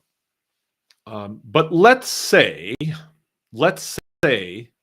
that they did. Let's say that some food inspector decided that they were going to come in the back door of somebody's facility and be looking around, and they're going to be gathering evidence in a case against this guy, and they are proceeding onto private property without a warrant or an invitation. So if they do that, where are they? What territory have they just wandered onto, either knowingly or unknowingly? They have wandered into criminal trespass. Right? You can't do that. You can't trespass on somebody's property. I mean, if you wander onto somebody else's property when you're out hunting, and even if there's a sign and you say, "Oh, I didn't see it," you can get away with it one time, but you do it again, that is criminal, especially if you're told, "Hey, do not come on my property. I do not want you on my property." If you do it a second time, now it's criminal trespass. Will you wind up in a civil court over that? Answer is no. You will wind up in a criminal over that. So when you know all these things and you can kind of put them in perspective, you look at the Department of Agriculture, and they all have their little jobs, and they may be crummy jobs, but they're their jobs, and they're comfortable in those jobs. They don't want to jeopardize those jobs. Do you think they want to slide in the back at night and get some evidence and maybe plant some evidence and maybe get caught and lose their job, or worse? I don't think so. I really don't think so. Regardless of what you've been told about your constitutional rights, you have them all. It doesn't matter who's in the White House. You have the right to free speech. You have the right to own and bear arms. You have the right to not have soldiers billeted in your home. You have the right to the Fourth Amendment. Your property, your papers, your personal effects are yours, and they can't be intruded onto without a warrant.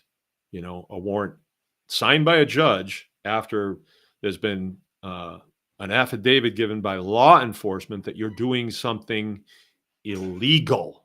So a law enforcement officer goes to a judge and says, "I know he's making crack cocaine over there," and the judge is going to be, "You better not be lying to me, son. What evidence you got? And it better be good," right? Because the judge is elected, and if he goes writing out tickets like, warrants like that left and right, he may not get reelected. So they want to make sure they do things right. Same thing with the Department of Ag. And I don't want to sound like Morning Joe and Mika Brzezinski here, but they are very careful not to violate their oath of office. Why? Why? Why? You may be thinking. Why wouldn't they just violate? Why don't they just run ruckshaw over their own oath of office? And I'm going to tell you why. It's very, very simple. They are bound via contract, and their contract is with me, right? And I have standing in this because I took an oath to that document, to the protection of that document, right? So let's say the Department of Ag director says, I don't care what it takes. You get in there and you bust up these raw milk operations. I don't care what it takes. Yeah, trespass, go in there shooting guns, whatever, beat the people up. I don't care what it takes. Well, let's say he does that, and let's say his subordinates do something that is not constitutional, like trespass, like tell you that what you're doing is illegal. Let's say they lie to you and say that's illegal. That's a bad thing. For all you food inspectors out there, you better listen up. What's my option if that were to happen to me? What is my option? I have a contract with that man. That contract is his oath of office. He took an oath to my constitutional rights, to my constitution, which is mine. That is mine. That is what you guys can't do, right? You can't take my guns. You can't tell me I can't say faggot and queer and everything else. I have the right to free speech. I can say whatever I want, right? There may be consequences, but I can say what I want. I have the right to own and bear. I have the right to my process. I have the right to a speedy trial. I have the right not to be cruel and unusual punishment. You know, the first 10 amendments is the Bill of Rights. Those are your rights. Those are yours. That's what they can't do to you, because government always winds up being oppressive. But in this case, we have the club to go after them. And what is it? I can very easily, if I feel as though a food inspector has come on my property, lied to me, or trespassed, it's very easy.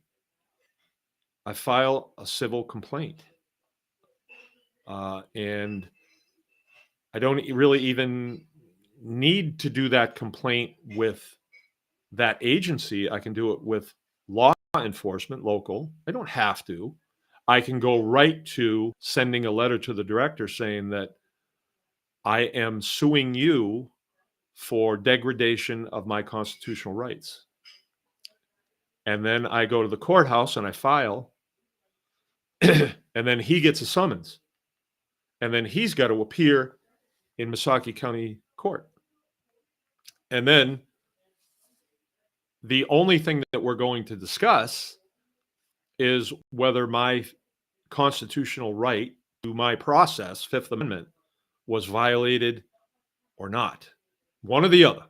One or the other. Now, if I file against him and it's because I had,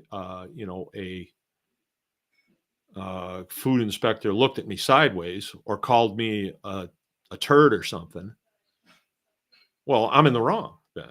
That would be frivolous, and the judge wouldn't like that. He wouldn't like that at all, and who knows what could happen, you know? But if my constitutional rights were degraded in any way by his subordinates, the director's subordinates, the judge would say, friggin' A right. You shouldn't have done that. Actually, you can't do that. That's a violation of your oath, and this man has a case against you. And then he may turn and say, Mr. Baker, how would you like to have this? How would you like to be made whole in this situation? And it's different for everybody. But for me, I know as soon as I'm sitting here, as sure as I'm sitting here, that I am a free man in this country. And I've been to other countries where I am not a free man. And that's a bad feeling.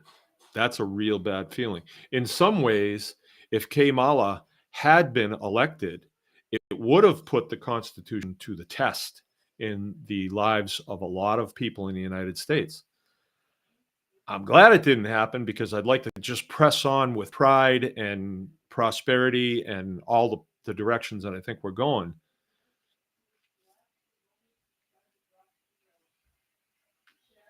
But if that had happened, our Constitution really would have run defense for us. So that is the silver bullet, and they know it. You don't have to appeal to, like, the director of the Department of Ag works for the governor.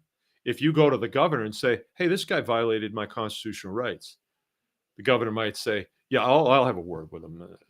We'll fix it up. Don't worry about it, man. It's okay."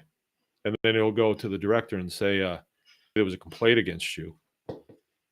"Yeah, I know. Yeah, I know. Yeah, all right. Well, don't do it again." But in a civil court, that director might lose. It might come out of him, and he won't know until the court convenes and the case is heard, right? So if I were to say, well, I lost people along the way who were also defending this document, and so I think what he has done is extremely egregious, and I would like to be awarded,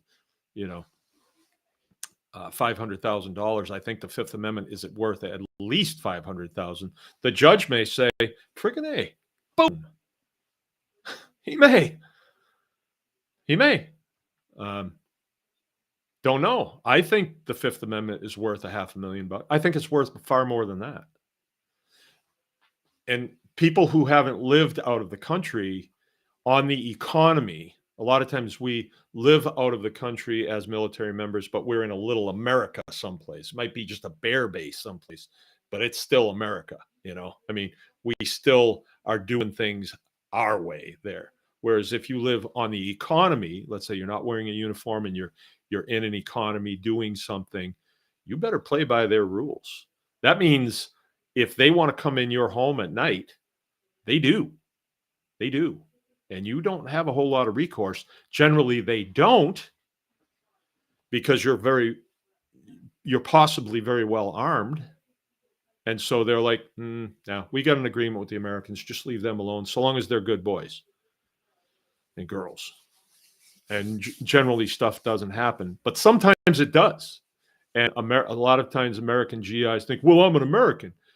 Yeah, but you're in their country, and you don't have your constitutional rights in their country. You don't.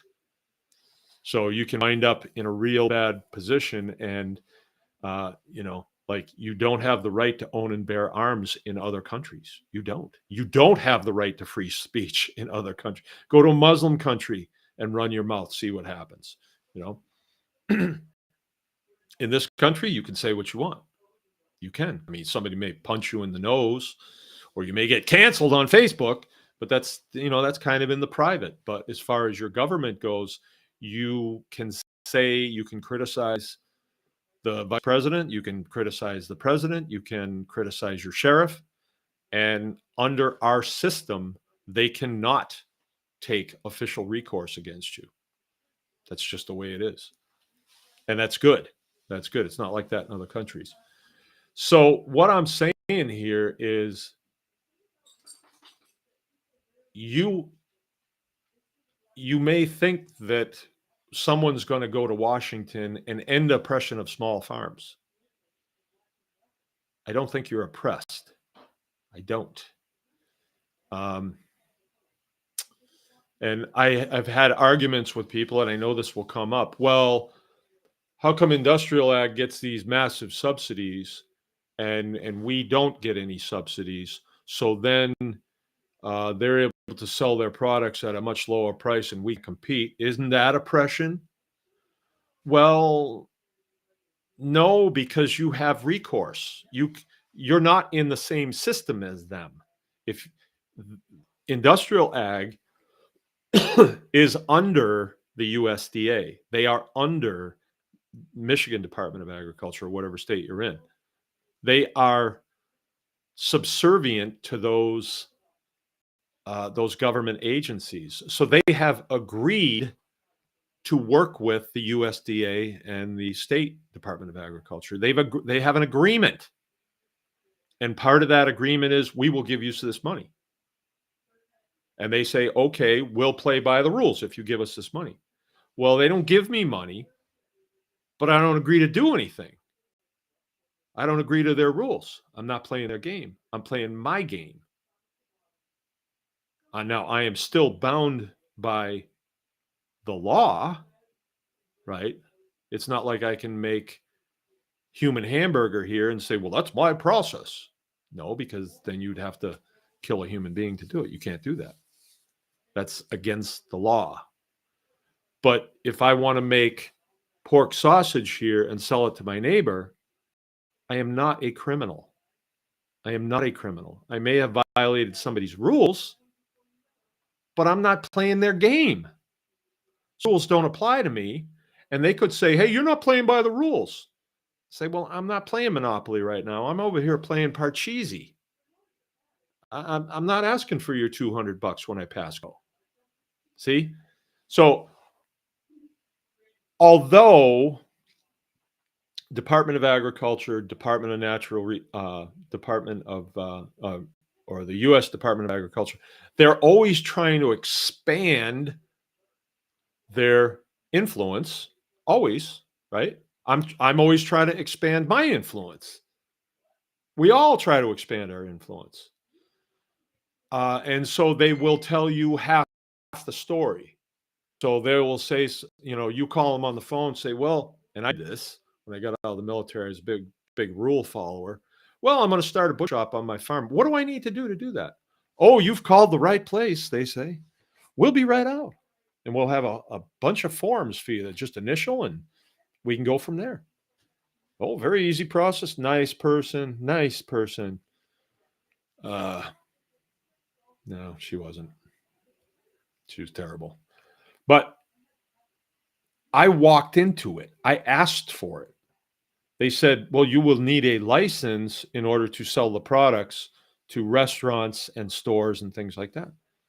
Well, that's very true, because they're under contract. And their contract states you only buy from farms who are licensed by us. But I could have said, well, I don't want to sell to restaurants, and I don't want to sell to retail stores. I only want to sell to my neighbors. And I seem to remember a conversation like that. And it went kind of like, well, it would just be a good thing to have a license, though, because it kind of protects you. Oh, kind of protects you against what? Well, we're in the license selling business. And if I can convince you to get a license, not only do you sign away your constitutional rights and I get to come here whenever I want, but I get a feather in my hat. I may get a corner office. I may even be able to become a senior food inspector instead of just a food inspector. I may be a senior food inspector. But they're trying to work their way up the chain. So every time they convince somebody they need a license, cha-chink, cha-chink. When they get their annual performance report, oh, look at this guy. He's got this many people under him in this district.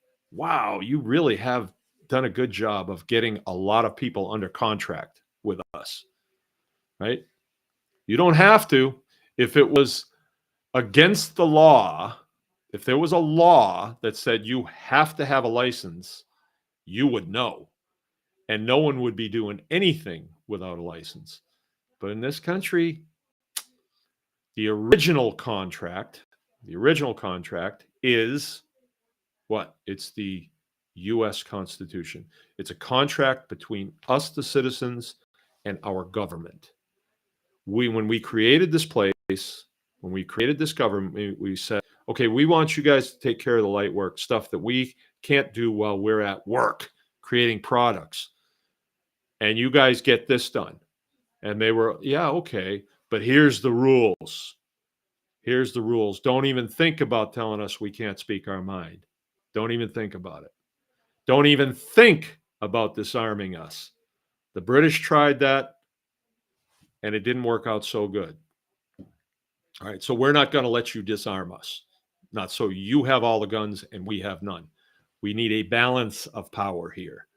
And a well-armed citizenry is a good thing when you have an oppressive government.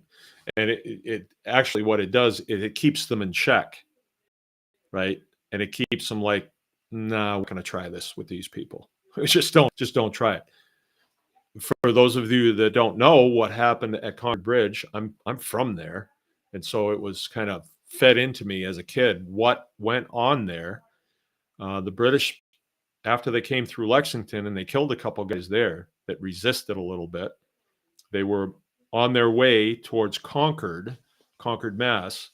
There was a magazine there, a powder magazine, where they kept cannon, powder, shot, and military-grade weapons.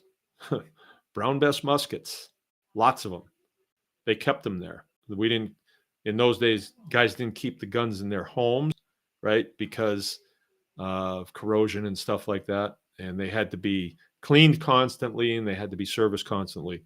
And the powder had to be, you couldn't keep large amounts of it in your home because it goes bad when it absorbs moisture out of the air. So you would keep enough in a powder horn that was plugged on both ends, and it would keep your, and they always hung the gun where? Above the fireplace. Why? Because the heat was always coming up from it and keeping the humidity down. So the British were on their way to Concord to confiscate the weapons. And the colonists knew, they held them at the bridge, and they knew that if they get the guns, we're done. Because then they got the guns and we don't. And so that's why there was such a confrontation at the bridge, because the colonists knew that if we give up our weapons, we have no recourse against these people.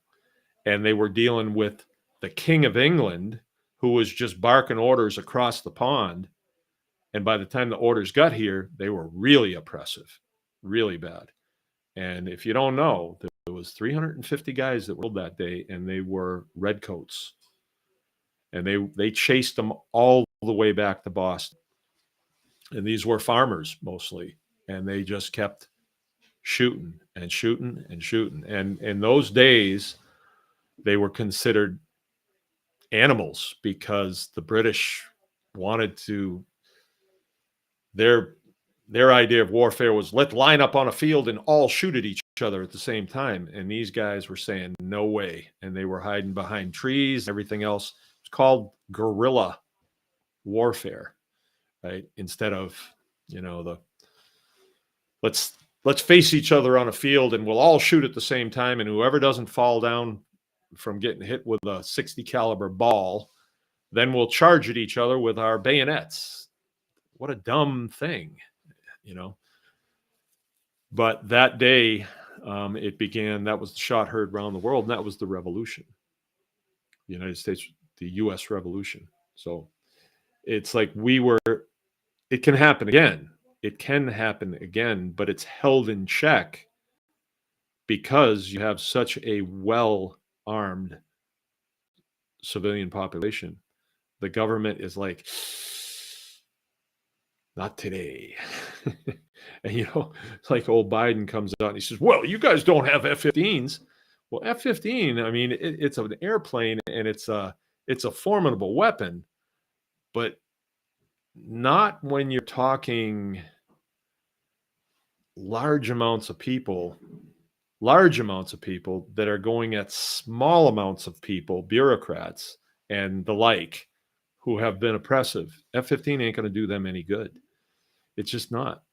It's like, well, we've got battleships. Yeah, but they're not going to really reach here in Michigan, right? So they are good weapon system, but they're really specialized weapon systems where the Brown Bess rifle or the Brown Bess musket was a pretty versatile weapon. I mean, far more versatile than the cannons were, and then you come up to today's standards, and I don't really want to make this about weapons, but the left always freaks out about AR-15 rifles, AR-15, it's a good rifle, but it's nothing like it's not nearly as effective, in my opinion. All right. And I know there's going to be people on here that are going to say, oh, what do you know about that?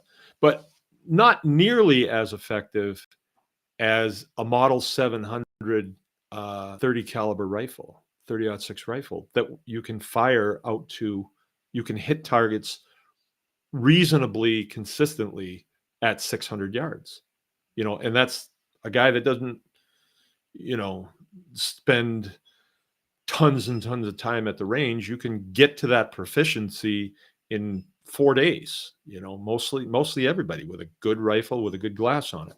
600 yards is a long way. It really is. So we have a very well-armed society, and it is a good thing. It's a good thing. Most of the people who are armed are responsible, and it keeps things in check. So anyway, that's my rant about things. We're in a lot better shape than I think people think we are. I think it's in our minds that we're oppressed. I'm operating and doing everything that I want to do, and I really don't think anybody cares. I really don't. Milking cows, butchering beef, butchering pigs, raising pastured poultry, run a chicken processing business. I don't think anybody really cares. And if they do, what authority do they have to tell me I can't? I suppose they can say it, but can you back it up? Can you even come on the property? No. You're irrelevant. If the things that I'm doing, like selling pork chops and selling milk and selling eggs and all this stuff, if that stuff's illegal, then I got a question for you. Is that the wheelhouse, the bailiwick, if you will, of the Department of Agriculture? If I'm breaking a law, is that their responsibility? No, that is the responsibility of who? Law enforcement. Do you see law enforcement on farms by themselves enforcing raw milk things and, cream things and yogurt things? No, that's not their thing. They're into law enforcement. Not that it's a low-level crime. That's not what I'm saying. It's not a crime. So it's not the purview of law enforcement. They don't get involved with mask mandates. I know there was some things going on down in Detroit during the Wu flu, so don't bring that up. I know, but nobody paid those tickets, and it was stupid. I mean, there's always going to be stupid things happening, You're going to have some. I got on the back of my truck, it says raw milk.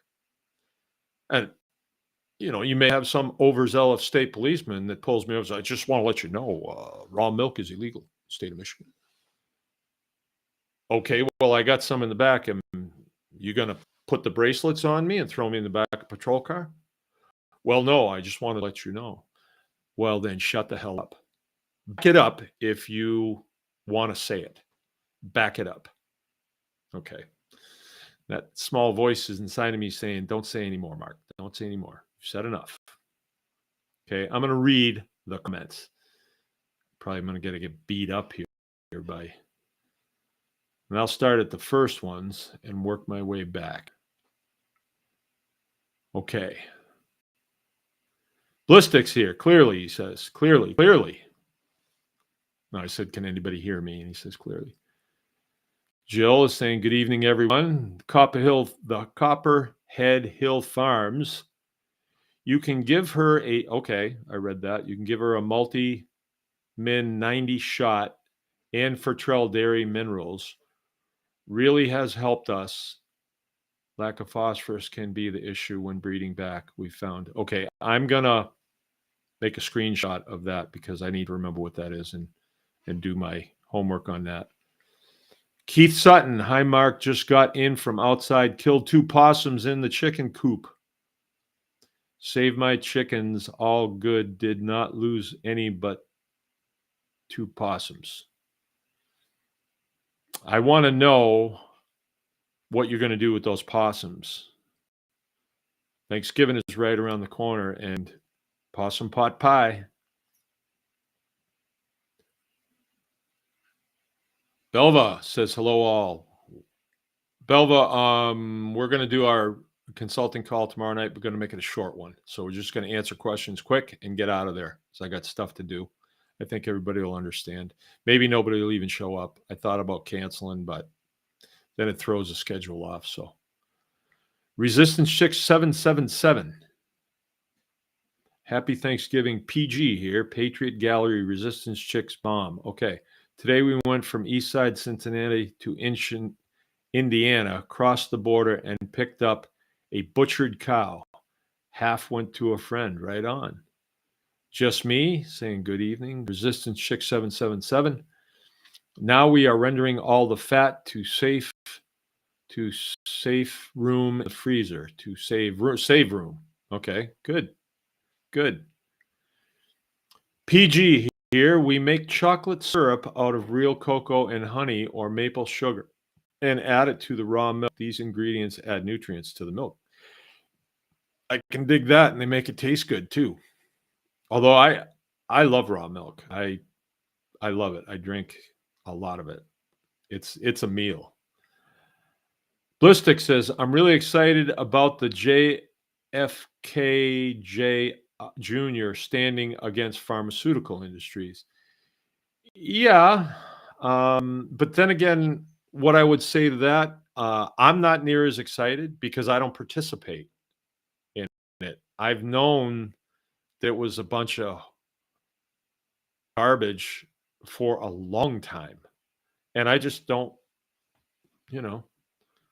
it's not like, oh, I hope he lowers the cost of prescription medicine, because I don't take any prescription medicine. I don't want to.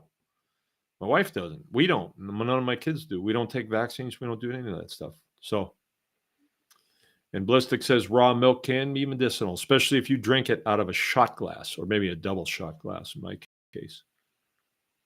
Joel Salatin, let thy food be thy medicine and thy medicine be thy food. I don't think that was Joel Salatin that came up with that, Resistant Chick 777. You might want to check into that. Does anybody know? It was Hippocrates. It's called the Hippocratic Oath. Blistic Mystic, hi. I haven't heard from you in a... Oh, this is Resistance talking to Blistic. We cannot post on YouTube. I'm going to try and upload our Thanksgiving show. All right. Resistance Chicks must still be doing their show. I haven't seen it in a long time. Okay. Copperhead. Combat vet. Us, no regrets. Us. Combat vet, Mark. Us, no regrets. Not sure how to take that. I agree for infantry units, but we can talk more about it. I don't disagree with you in a sense. She's a very reasonable woman. Very reasonable. She agrees with me. I can't temper reality for anyone. I can't. Hey there, PG. It's been a while. The hot chocolate is our favorite here. It's a meal. That's Jill that says that. We need a homestead revolution. We are the homestead revolution. We are. Do you expect JFK to head it up? Who's going to head it up? We are in a revolution right now, but you choose to participate in it. And when you've participated in it, you're in it. It's not like we need a threshold event of we've got 655 1,000 people in it. Now it's a revolution. I'm in the revolution right now. I am in it. Joel also says a glass of milk is a meal. Resistance Chicks, it's really good to see you here. Certainly has been a while. Okay. All right.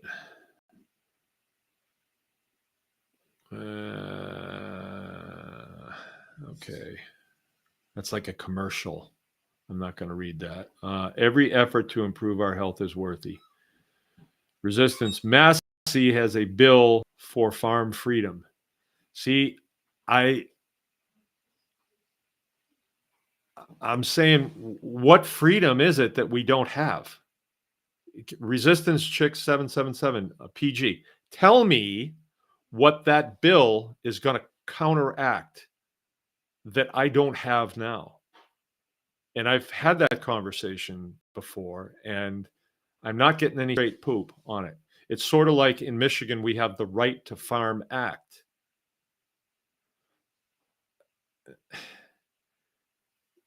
Wait a minute. What about the Fifth Amendment? I don't need the Right to Farm Act. When you read the Right to Farm Act, it isn't about my right to farm. It's about the industrial ag's ability to pollute and call it farming. That's really what it's about.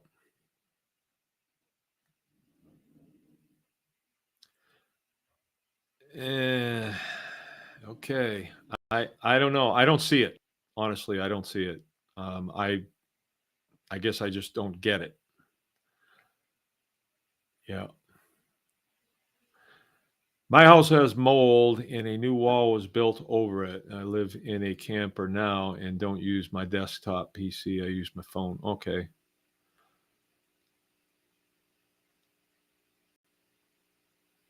All right. Rules are meant to be broken. Okay.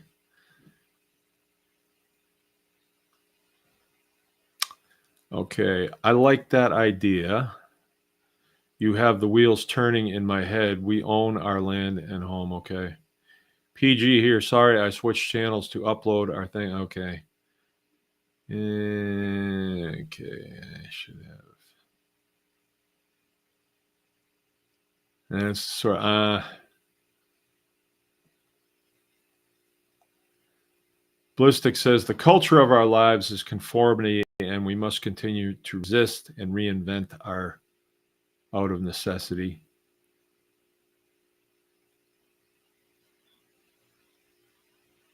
Whoa, check this out. Lone Star, $50 US. I haven't had a super chat in forever. I didn't even know if it worked anymore. Didn't think anybody cared. You know what? You care. And you know what? You make me feel like I matter. I'm somebody. Thank you. Appreciate that. Appreciate that. That's nice. You guys should all look at what Lone Star has just done. He's done a very selfless act here by giving me money. PG's gone to bed. Brian Jacob, I almost got enough Pepsi points for a jet. My license plate says I'm a moolagger. Yeah, I like that, man.